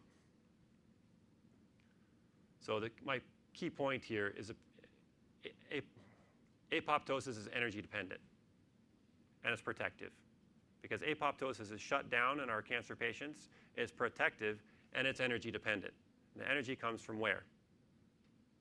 Mitochondria. In the presence of ATP, which comes from the mitochondria, cell death can proceed by apoptosis. But when mitochondria are de-energized, cell death proceeds by necrosis. And this is also difficult to do when you have an upregulated, well, I'll just leave that alone. So food goes to glucose, goes to pyruvate. Very simplified. So when we eat food, we make pyruvate. Now, the decision tree of what our body does with that pyruvate is extremely important. If we have pyruvate moving this route through pyruvate dehydrogenase down to acetyl-CoA, that moves into the Krebs cycle and it causes oxidative phosphorylation to occur in a healthy mitochondria. Then we produce ATP and we live. Okay? The issue is if our patients are sitting all day, they're breathing from up here, they're not belly breathing, they're not doing their yoga and their meditation or oxygenating themselves by exercising, oxygen levels will tend to drop. And I should have put here too, arsenic inhibits this, remember? So draw that on your diagram. Arsenic inhibits this enzyme. And look at all the cofactors needed to make this happen. You need alpha lipoic acid. You need NAD, which gets supported by niacin. You need CoA, which comes from vitamin B5, pantothenic acid. You need B1 and B2. Do you think vitamin B is important? You got them all basically right here, plus alpha lipoic acid, and plus alpha lipoic acid. So this is a very high nutrient pathway that's interrupted by arsenic and probably a whole slew of other things. Now, what happens if you don't have these nutrients? Then your mitochondria are sick, or your Krebs cycle isn't working. The pyruvate will shift to lactate dehydrogenase. It only needs NADH to happen. And then this lactate dehydrogenase moves to lactate production. And then that goes on to making NASH, diabetes, and cancer. And we know that the primary route of energy formation in cancer is lactate. So if that's the case, then we know that there's some disturbance in this pathway, right? Now look where the other decision tree is. Pyruvate goes to acetaldehyde. Now this is not human, this pathway. This is in Candida. So if our patients have Candida to some degree, then that Candida's enzyme here, pyruvate decarboxylase, is utilizing our thiamine and our magnesium to process our pyruvate into toxic acetaldehyde, which is doing what? It's inhibiting our methylation. Do you think it's important to check CDSA in our cancer patients or in our patients in general? Yes. And we need to eliminate and protect the gut. Most patients are doing what all the time if they have an infection, earache, sinus infection? What are they doing? Antibiotics all the time. And that antibiotic overuse, UTIs and so on, is predisposing our patients to this, which is predisposing them to this, which is inhibiting their methylation. So again, the multifaceted cause of cancer is apparent. Now, an important fact here, as this is stimulated, look at what triggers it. Low oxygen levels increase this, which makes sense. Our muscles have a whole bunch of mitochondria in it. As we exercise or we're racing in a marathon, there is an adaptive response to shift our metabolism to lactate so we can keep going. It's great. But if it's our primary method, that's a problem. And then adenosine stimulates this. Where does adenosine come from? Methylation. It's a methylation inhibitor. Okay? Ben, I'm so sorry. Yeah. Can take one second? Yes. Can you hear me? Unfortunately, there's a couple of people need to leave at 3, so I'm just giving you a warning. We need to be downstairs in the lobby at 3, so we do have a few more minutes. You'll Okay. continue, but we just need... Okay, so I'll speed it up. Okay, thank you. Because I know you guys are getting all this, I can speed up, right? There's your adenosine right there. Remember, homocysteine preferentially goes back to SAW, which then can go to adenosine. If our mitochondria cannot convert adenosine into ATP, because of this enzyme right here is inhibited from arsenic, or they don't have these nutrients, and this respiration isn't occurring, you have the shift to lactate over here because of this, right? And this comes from methylation. And what can inhibit that? So the question is, how do you solve that clinically? Caffeine, you drink coffee. Okay, no, well, maybe. But caffeine inhibits the adenosine-induced vascular endothelial growth factor and the hypoxic-inducible factor. So if you drink caffeine, that will help shut down the stimulation that adenosine has on hypoxic events, which is really cool. Now this begs the question of what's Gerson doing with coffee enemas? Maybe that is part of the reason why coffee enemas are working so well. Interesting. So this links everything that I've been talking about to fatty liver. And and this talks about transmethylation as well, leading to adenosine. Now, key point here is adenosine kinase, which is converting adenosine to ATP, is most present in tissues with the highest expression level in the liver, the organ in which 85% of all methylation reactions take place. Do you think fatty liver is an important thing to look at? Yes, because if your patients are getting fat, they cannot take that fat and shuttle it with carnitine into their mitochondria to convert it to energy. They can't do it. So they're getting fatter and fatter and fatter because their cellular respiration is shot. And the first place you can identify that, from my understanding, is in the liver. And that's the first step that you can prevent cancer by possibly, one of the things, is by looking at adenosine metabolism and screening for methylation issues. These are the diagram of the complexes, and here's your NADH, and CoQ10 is also needed in this, and so on. Here's another diagram of looking complex 1, 2, 3, 4, and 5. And here is the importance of needing superoxide dismutase and your glutathione, and recycling your oxidized glutathione via glutathione reductase into normal glutathione. So it can keep going, and that needs selenium and a whole bunch of other things. The importance of selenium as well. And then also we talked about manganese. There's manganese. There's your zinc and copper. Okay? So mitochondrial complex 1 activity and the NADH ratio is messed up in breast cancer. So the enhancement of mitochondrial complex 1 activity inhibited tumor growth and metastases. How much mitochondria do you think are in our brain? A ton.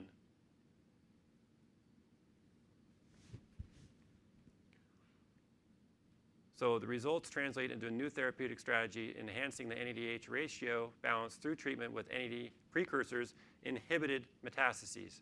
So therapeutic normalization of this ratio can inhibit METs and prevent disease progression. Full paper here. Kyurenin pathway, really quick. As kyurenin goes up, that it supports your immune tolerance and NAD synthesis, which you need. But when it's upregulated, it leads to immune tolerance and immune escape, which then leads to cancer proliferating.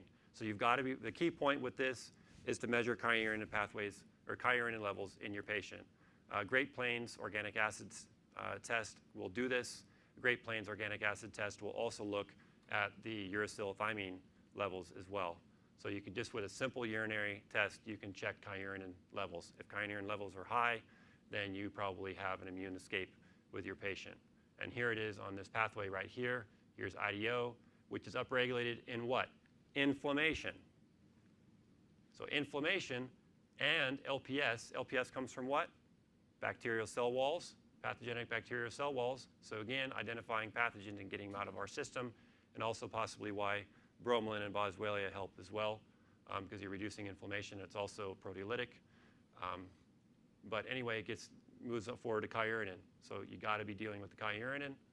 And here it is, IDO suppresses the immune system. Again, IDO is right here, triggered by inflammation. And this paper goes on to talk about, and due to time, I want you guys to read this paper on the airplane, not while driving, okay? So, but look at this statement. IDO1 activation and repeated stress-induced loss of the antibacterial defense. Oh, wait, oh, hold on. It's so important. But this paper emphasizes the importance of the mind-body because stress upregulates IDO.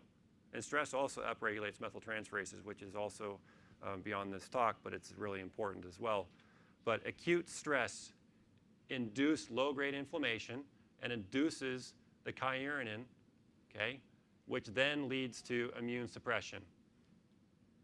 So do you think when your patients get the diagnosis of cancer and they get stressed out, or you think they're going to get worse? Yes. So mind-body importance biochemically is proven right here. And this paper, the kynurenine pathway in brain tumor pathogenesis, is a good read, and the paper is here. And then you guys recently heard in the news about how they used this virus, right, to kill this woman's cancer, and it worked. You guys hear about that? It completely reversed her cancer. So how did that work? Her immune system found this virus because they gave her a whole bunch of virus, and her immune system had to be upregulated to deal with that. And once her immune system got upregulated, it killed the virus. Same time it killed the cancer. Cancer-free. Amazing. And this has been around since the 1950s. So action steps, they're all listed here. Scorecard is really useful. You guys can read, but all this, you got to reinstate apoptosis so it happens. And we got our naturopathic protocols here. And lab tests, here's the fatty liver index. I want you guys to click this link. Okay, well, we need it out of the room. You guys can talk to me downstairs. But pathogens and all these things need to be ordered. Sorry, Ben, we Yeah. can continue, so at least the recording will be... Oh, we can? Oh, okay, great. No, that's what I was trying to say. Okay. Not everyone needs to leave. Okay, I'll just stay here then. So, yeah, no, so, yes, please. Okay. If you don't mind. Yeah, yeah. Okay, so, Sean, Anya, Anthony, Dorinda, James, Katrina, and then Jill. Good to see you in Seattle. Okay. Good. Oh, hey. This was one of my doctors way back in the day. Sorry, I should have made that clear. Oh, yeah, it's okay. It's just some of them have transportation. But we can continue as long as, Okay. I mean, I can listen to this all day. Okay, good. Yeah, sorry about that. No. Okay. So you take your time. Okay. Yeah, I hate it when I have to rush, but Yeah, it's no. So take your okay, time. good. So, okay. and if you need to go back, to anything, that's fine. Okay. So you guys want to ask any questions while we're waiting? Yeah.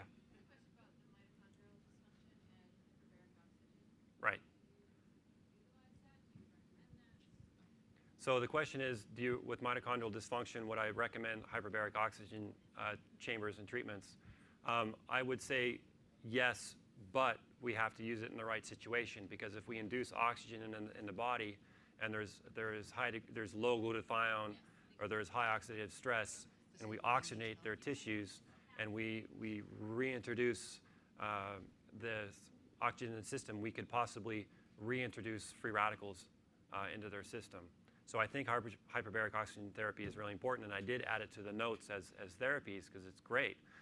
But I think we also need to before we do that, we need to make sure that their glutathione levels are adequate and we're not inducing more oxidative damage. So, because some people get worse and some people get better, and I think that is probably why. And I was just talking with one of the physicians yesterday about why this nutrient that I've started using of NADH and CoQ10 helps in some people, and some of them it doesn't.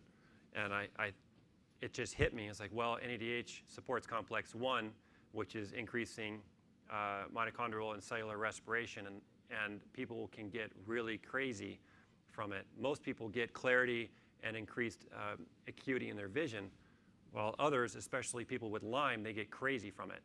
So I think the NADH has increased their metabolism and their brain has increased free radicals. I think that's part of the connection.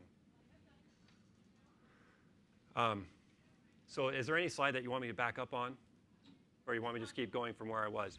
You can't start from the beginning. Yes. Yeah, okay. Okay, well, I'll talk, this is really important, so I'll talk about this quickly. Not quickly, but effectively. Again, this required a copy and paste as well because they wrote it so much more beautifully than I could summarize. And I hate bullet points sometimes. So, but again, this full paper is at the bottom. So there's a lot of reading and homework for you guys to do, right, from all these full paper accesses. And the title of the paper is Psychological Stress-Induced IDO1-Dependent Tryptophan Catabolism, Implications on Immune Suppression in Mice and Humans, not just rats, us too. Okay? So what do you see in chronic disease most of the time in your patients? What major neural or mental state do you see in chronic disease? Okay, depression was where I was shooting. What nutrient is needed to reverse depression? There's a lot of nutrients needed, but tryptophan, right? Tryptophan moves to 5-HTP, which then moves to serotonin. Tryptophan also supports this pathway. Come on. Here's your tryptophan, and it moves to kynurenine. By the way, tryptophan, about 95 to 99% of tryptophan that we ingest actually does go through this pathway.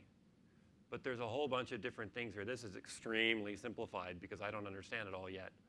But tryptophan goes through this pathway most of the time. So if you give straight up tryptophan to your patient and you haven't done some steps yet, that's a whole other lecture. But tryptophan does go this way mostly. Most of the serotonin is produced in the gut of the patient. But my point is, as tryptophan is the usage of tryptophan is upregulated in our stressed out or chronically ill or infected patients or inflamed patients. So you think inflammation can cause depression? Do you think bacterial infection can cause depression? Yes, absolutely. Because tryptophan levels get depleted. So we give them what? 5-HTP to boost their serotonin. So, but they can't sleep because they don't have adequate SAM to convert the serotonin to melatonin. Pretty cool. I just had to throw that in there. Yeah, so that's how that works. So let's discuss this slide. So acute stress exposures causes a rapid upregulated IDO1 expression. And this triggers tryptophan usage in catabolism, and that reduces the antibacterial defense. So let's switch out the term of antibacterial defense, and we could also say antiviral. We could also say tumor. Okay? But in this particular paper, they use bacteria. So kynurenins are generated in stressed mice are rapidly used for NAD synthesis because of a high energy demand in stressful situations. Okay? So prolonged activation of the tryptophan pathway, the tryptophan catabolic pathway, during repeated stress alters the capacity to cope with infection. Wow. So repeated chronic stress from the job that we hate, from the traffic we sit in, to the relationships we need to get out of, to the kids who have NADH and we don't, causes repeated stress and gets rid of our tryptophan and our patient's tryptophan, which then upregulates the kynurenine pathway, which then we can't fight the infections designed. That's pretty huge. So IDO1 activation and repeated stress-induced loss of the antibacterial defense is underlined by the yet preliminary findings that okay, I need to back up. I messed this up last week. They took mice and they genetically altered them by removing the IDO enzyme. They pulled it out. So the IDO1 gene is pulled out, so they can't make the IDO enzyme, which means they can't upregulate that pathway to deplete the tryptophan. Okay, that makes sense? The other rats, they left it alone, so the stress can upregulate that pathway. So they wanted to see what happened if they pulled out the IDO1 gene from the rats exposed to a pathogen under stress compared to the rats who have the IDO1 gene exposed to the pathogen under stress. They wanted to compare it. Now look what happened. The stress IDO1 depleted mice, they didn't have this gene, were able to cope with an E. coli infection comparable to non-stressed mice. So that shows the importance of this enzyme and this gene to adapt the body to stress, but also adapt to us not being able to get rid of that pathogen. Does that make sense? So patients undergoing surgery or tumor removal suffer from increased anxiety, helplessness, and social isolation, show IDO1 activation, which means that these tumor cells are now escaping the immune system, and they can't kill it. And acute stress-induced low-grade inflammation induces transient IDO1-mediated tryptophan catabolism and prolonged tryptophan shortage due to expanded stressful episodes. Cancer treatment is an expanded stressful episode, I would say, as well as the formation of chiurenins, test for them, are immunosuppressive and simultaneously may induce mood alterations. Huge paper. Now this paper, the chiurenin pathway in brain tumor pathogenesis, they looked at chiurenin pathway as the principal route of tryptophan catabolism. So we've talked about that already. It's an immune suppressive agent, and it provides a new perspective on chiurenin pathway dysregulation in defeating anti-tumor immune responses. Love it when they connect the dots. The chiurenin pathway may also play a role in suppressing anti-tumor immunity in human tumors. And the overexpression of IDO in various tumors is a crucial mechanism facilitating tumor immune evasion and persistence. So targeting the chiurenin pathway in brain tumors may represent a viable strategy likely to prevent the chiurenin mediated immune suppression. Is IDO1 measurable? IDO1 is measurable via chiurenin. Because if you go back here, the first thing that it makes is chiurenin. And you can get that from a Great Plains organic acid urine test. And you can also get it from, I believe, Genova Metametrics also looks at the chiurenin pathway. And there's a few others. And there's labs that also, I think Genova looks at the ratio between tryptophan and chiurenin, which is also a useful marker. And I would advise contacting the lab and having them inform you how to interpret that test. Great Plains, they work a lot with autism, and so methylation is often an issue in autistic patients. So, and they usually have candida overgrowth and gut dysbiosis and pathogens and so on. So Great Plains is a great place to check out. So during tumor development, malignant cells evolve to a state in which they have the capacity for immune escape. Okay? So especially if the patients are stressed out. So in primary brain tumors are the most common form of solid malignancy among children and second leading cause of cancer death in males under 39 and females under 20. So, and now we've seen this in the one lady who had unfortunate metastases from the breast to the brain. So this paper here, this was that recent article, look at May 15th, 2014, woman's cancer killed by measles virus in an unprecedented trial. It's not unprecedented. It's been around since the 1950s. Okay, so they injected the measles virus. The immune system had to upregulate because they gave her this massive dose. I forget how huge the dose was. It was huge. And she was super ill. She had this massive fever. She was vomiting, diarrhea, sweating profusely. She was horrible condition, huge fever. But she got rid of it. Yeah, she had natural hyperthermia, exactly. And we get into sauna a little bit. So we destroyed cancer with a virus that infected and killed the cancer cells.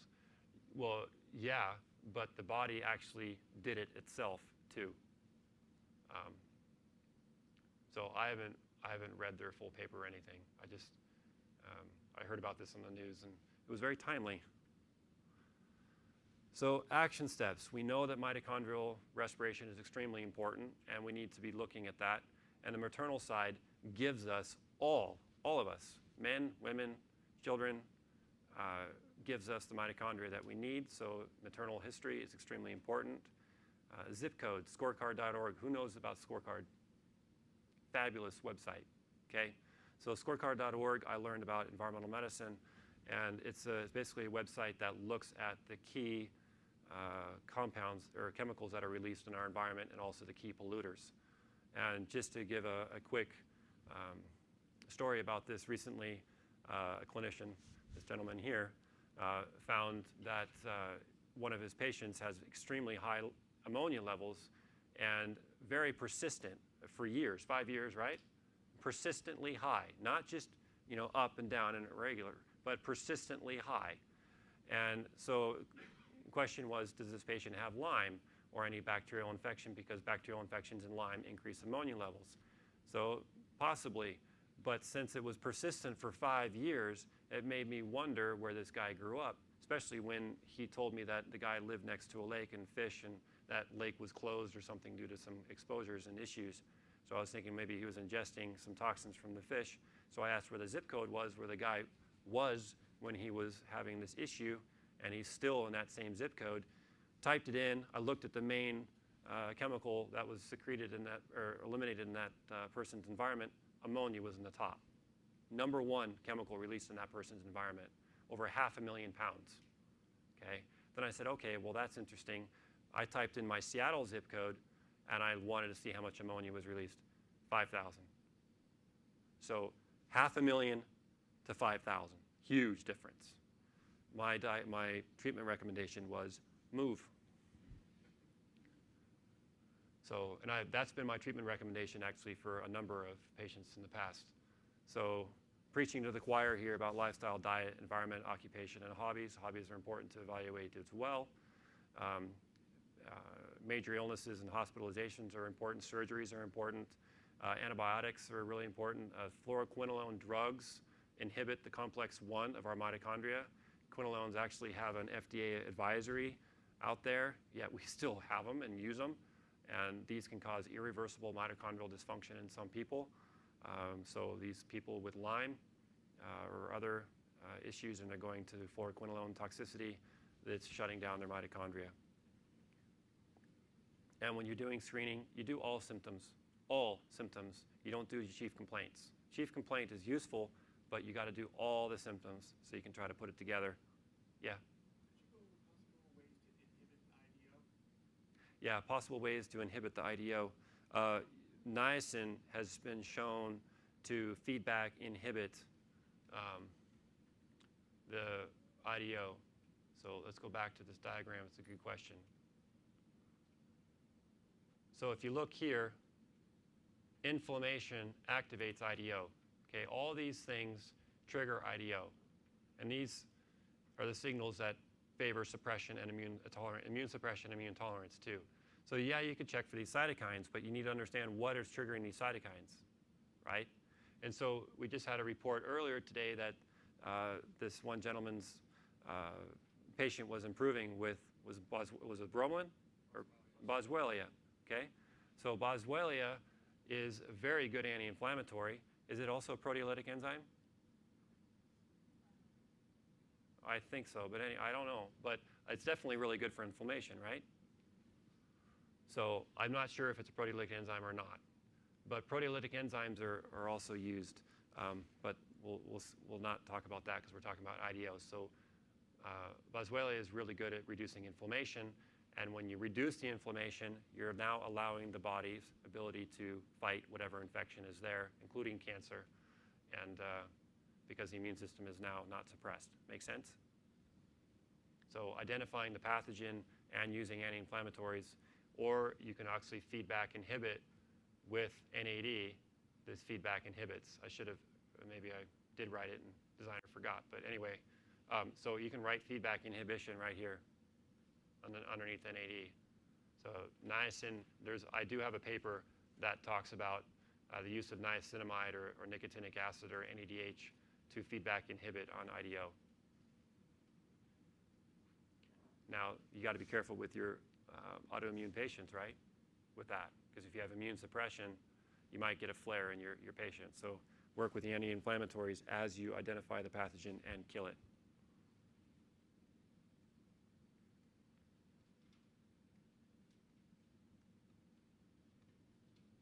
So you got to reinstate apoptosis. That's kind of the first.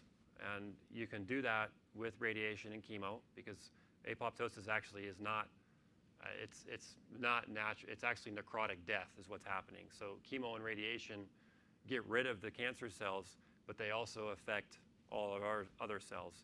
So if you're using radiation and chemo systemically or even locally, the surrounding tissues are probably going to undergo a necrotic death. So I did put them here because a lot of cancer treatments do use radiation and chemo to kill the cancer.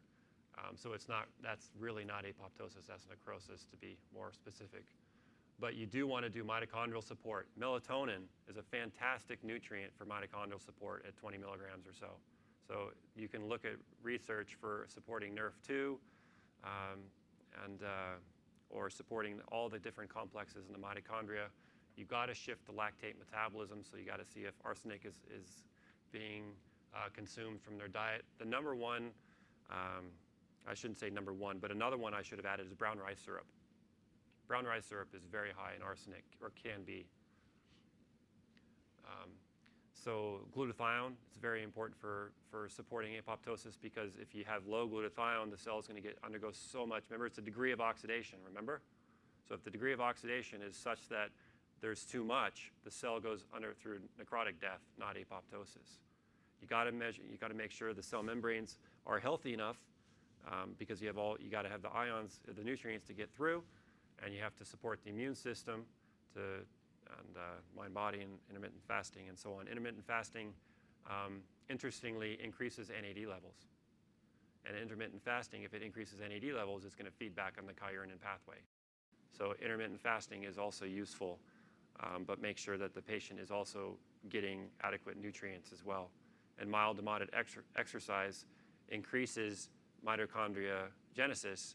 So as you exercise, you have the ability to increase your mitochondria. Resveratrol also increases mitochondria. So resveratrol exercise, weightlifting is important. So the more muscle mass that you have, the more mitochondria that you have, and the more cellular respiration you get. So lifting weights is important. And when I say mild to moderate exercise, if you go too far, you're going to produce lactate. We don't want our patients exercising to the point they're producing lactate. So you want them exercising to increase the mitochondria, but I think we need to, maybe they can increase lactate a little bit. I don't know at which you trigger mitochondrial formation. I don't know if you need lactate levels to increase to trigger mitochondrial formation. I'm not sure. That's a good question. So labs.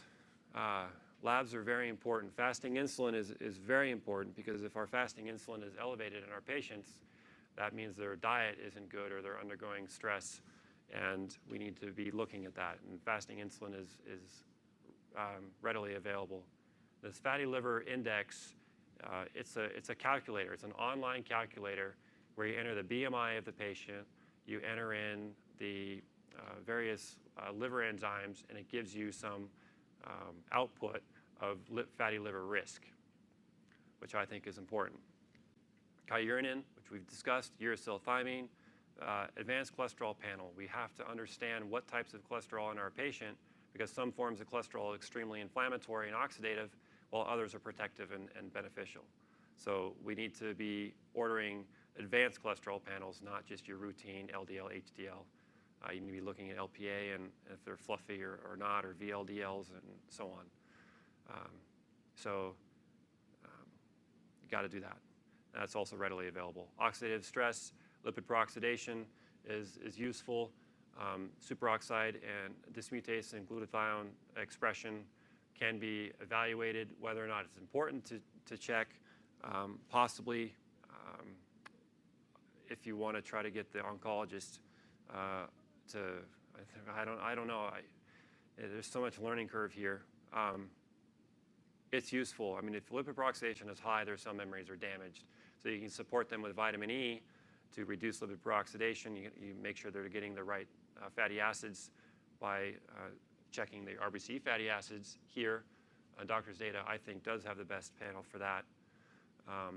Methylation profile, the only lab that I know of right now is Health Diagnostics Research Institute for the full methylation panel that I like, has adenosine, nitric oxide, nitrotyrosine.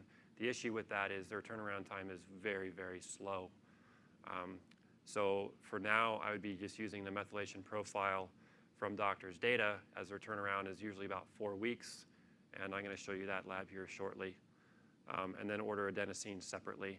And nitric oxide, since you cannot get it quickly enough through health diagnostics, you can evaluate the functional levels of nitric oxide by ordering an ADMA test.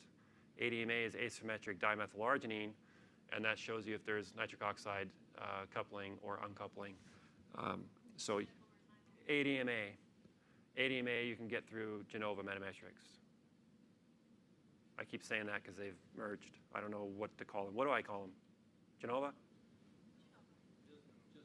Okay, so it's just Genova because they bought Metametrics. That's right. So, so Genova does ADMA. The price and insurance, I don't know on these, but ADMA is a very important marker. And they, on the Learning Center on Genova, you can read all about ADMA. They look at their PDFs and their learning stuff there. It's great. You got to identify fatty acids, RBCs, 24-hour urinary iodine testing. I did add this in there. So, because iodine is a very low nutrient in most, I don't know how many tumors, but breast cancer. And if a woman has some degree of breast, what do you call it, where you get all the fibrocystic breast disease, right? So a fibrocystic breast disorder, that can be a low iodine disorder. And then that's an early sign that maybe that patient is iodine deficient, because fibrocystic breast disease can be reversed with iodine and other things as well. But you need to be looking at Hashimoto's and their thyroid if they have Hashimoto's thyroiditis or other things. Iodine in those situations is tricky. I don't know what the right answer is with that. But so just go ahead and test iodine, and they give you 50 milligrams of, I think, of a mixed iodine level, and you can read about it at this URL. I have no affiliation. Pathogens, you got to screen for pathogens. It's very important. And when I say screen for pathogens, I mean just that. You need to be looking for if these patients have Epstein-Barr or cytomegalovirus or chlamydia pneumoniae or any of these other pathogens which are common, hepatitis B, A, C, so on, Coxsackie. All these things are issues. Molds as well, bacteria. Streptococcus is very prevalent. Parasites are possibly overrated and very hard to identify, but you got to screen for these things. Lyme as well. Lactate, organic acids test, you can check for lactate. Again, Great Plains for that. Electrolyte deficiencies, if you have low potassium, is an issue. I would probably be considering even stopping all calcium supplementation during cancer treatments, because what happens is these cancer cells get sick, or the cells get sick, the potassium cannot get into the cell because the ATP is not allowing the potassium to get into the cell. So the potassium is accumulating in extracellular space. So since the potassium can't get in the cell, calcium's then going to flux in. So if calcium gets into the cell, that cell's going to get sick and die. So maybe, I don't know, I have to evaluate that too, but potassium is a very important nutrient. I don't know how to effectively measure potassium, but one way I do about electrolyte deficiency with my patients is I ask, when you drink a glass of water, does it tend to just run right through you, or can you hold it for quite a while and not pee for, say, half an hour or an hour? They said, oh, after I drink, I'm at the toilet. You know they're electrolyte deficient or they're adrenal deficient, because adrenals are needing for aldosterone for sodium reuptake. Environmental exposures, heavy metals, you got to do unprovoked and provoked, and including post-chemo. Chemo uses what? Platinum and a whole bunch of other heavy metals. So if you do chemotherapies in your patients, make sure that you get those heavy metals out. I remember one physician asked me, he's like, God, my platinum levels in my patient were sky high. I say, well, probably chemotherapy. He goes, aha, yes, that's right. Genetic testing, 23andMe. I don't really, 23andMe, if don't even go there unless you're comfortable. You can start playing in that area, and you can actually use it to go over that one slide about breast cancer. Remember I talked about increased breast cancer? And you can use that way. But that opens a whole nother Pandora's box. So cancer prevention, treatment, follow-up. So coffee enemas, I put that as a question because the Gerson therapy has been using it for a long, long time. And it's interesting that caffeine protects elevated adenosine levels.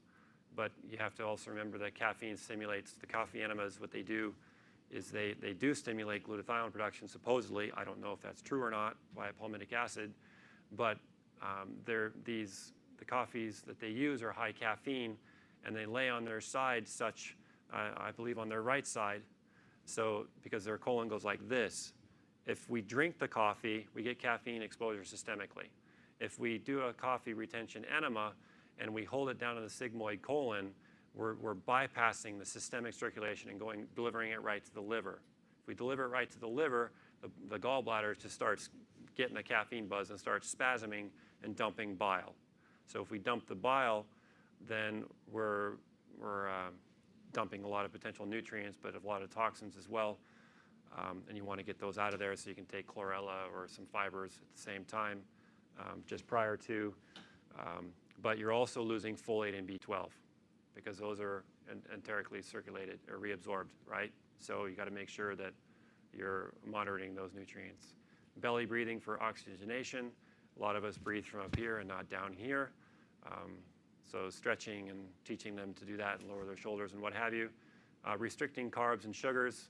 These things feed the yeast overgrowth, which then feeds back and inhibits our methylation pathways. It also supports more lactate metabolism. So that talks about more maybe, do we do the ketogenic diet? I don't know. I'm not sure. But I would do looking at protein and nutritious vegetables. Mitochondrial respiration, we talked about sauna. I say at the right time because if you're increasing perfusion of blood and we've got elevated adenosine levels and elevated histamine levels and you put the patient in the sauna, you're doing probably some significant damage because adenosine and histamine increase metastases. So we don't want to increase perfusion on our patients unless we start working with balancing their histamine levels and lowering their adenosine levels. I think that goes back to the hyperbaric oxygen chamber too at the same time. So because we don't want to increase metastases, and a lot of us know about using sauna and possibly increasing metastases, and I think maybe that's because we're increasing the circulation of adenosine. But hyperthermia, it'd be interesting to see what that does because hyperthermia would induce cellular respiration because you increase metabolism through heat. The mitochondria are going to be needing to work harder to deal with that heat. So they're producing more ATP as well. So you need to make sure you're supporting the mitochondria also prior to sauna therapies. Proteolytic enzymes are used commonly as well. Intermittent fasting we talked about. Meditation is important for the chironin pathway. Exercise as well. Talked about earthing is interesting. Dr. Sinatra, Stephen Sinatra is a cardiologist in California, or maybe he's moved to Florida now. But he has a book on earthing. And basically you want to be walking barefoot on damp grass or damp ocean sand. And these things, what it does, we're basically full of electrons. So our body is full of electrons, and as we earth and we ground ourselves, we're getting electrons from the earth. So, and our mitochondria use electrons. So earthing is supportive for that. Local castor oil packs decrease inflammation. I put question mark. I don't know, but it's something to consider. Raw foods and vegetables, berries and greens, juicing with the pulp. If you don't juice with the pulp, you're going to increase the blood sugar too fast. The insulin's going to spike. They're going to get reactive hypoglycemia, or it's just boost their glucose levels too much. But raw food is high in electrons. If canned food is nuked, microwaved, cooked, and all that, right? How many electrons are in cooked food? Probably very little. So this is a methylation profile from doctor's data. So it looks at methionine, cysteine, SAM, and so on, homocysteine, thionine, and so on. And in this patient, their methionine is okay, their cysteine is high, and various reasons for that. But B6 deficiency is one, or supplementing too much with N-acetylcysteine is another, or various inhibitions. SAM is elevated, and SAW is elevated. Now, SAM can be elevated because SAW is elevated. If SAW is elevated, SAM can't do work. So if you see elevated SAM and you think, oh, that's great, it's not, because SAW is more potent to binding to methyltransferases than SAM is, just like how carbon monoxide is more effective at binding to hemoglobin than oxygen. Same thing. So this is high because SAW is high. That's how you need to interpret that. If SAW is high, you have an issue. Homocysteine is definitely high in this patient. I like homocysteine actually not 11, I like it around 8 in an adult. Homocysteine levels in kids tend to run lower because their methylation cycles are a lot faster than ours. So I think there's a paper on that, which I've discussed in previous talks. And then looking at the SAM-SAW ratio. And this is the Health Diagnostics lab. And it looks at a lot of other things as well. It looks at all the different folate derivatives. And I'm not going to go there too because I don't really want you guys a lot enough on your plate now. I don't want to give you a further headache. This is the fatty acids. I just threw this in there because it was discussed and it's important. This is from doctor's data. This is what the result looks like. And all these are needed for cell membrane formation and balance of inflammation and so on. And this is looking at methylation of certain, the BRCA gene, which is interesting. But it's just looking at one specific gene. And we talked about global methylation being the issue. But I did put this in here because it's a very current test that's been published in April 20th, 2014. So this might be something to look at. If the oncologist won't look at anything else, maybe they'll look at this because it's fancy and it has to be do with a gene that they already understand. So you're already doing this. You're already identifying all these in your patients. I've just shown you how they affect our patients biochemically and how they damage the methylation, how the methylation affects genetic expression. And ways to stay informed. Thank you. Sorry for running over.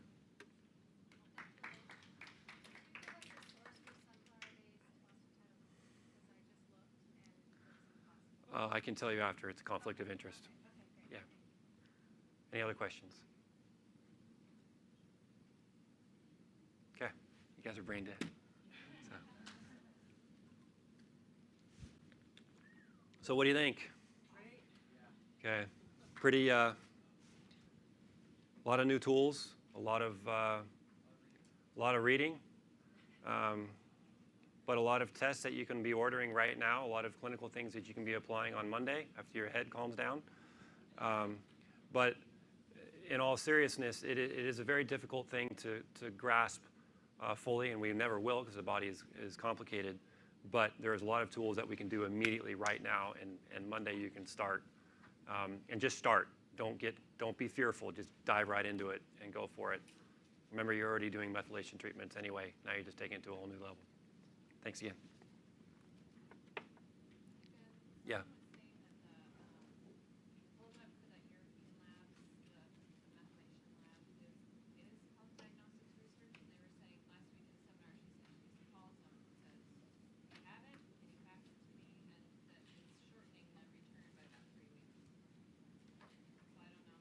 Really? Yeah. So if you call Health Diagnostics and ask for the results instead of having them waiting to email them. He was saying that it shortened her response time from 6 weeks to 3 to 4 weeks. Wow, that's huge. Okay, good point. Thank you. I haven't tried it, but it was an interesting somebody who uses it. Okay, good. Yeah, I've been all over them, writing them because they have the best methylation panel. I'm actually working with other labs right now to make better tools for you guys, and doctor's data is receptive to my input, so hopefully they'll have a better test for you guys that has rapid turnaround.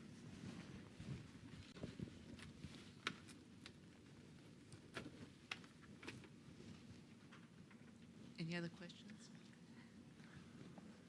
Thank you everyone for coming. And please just fill out your evaluation.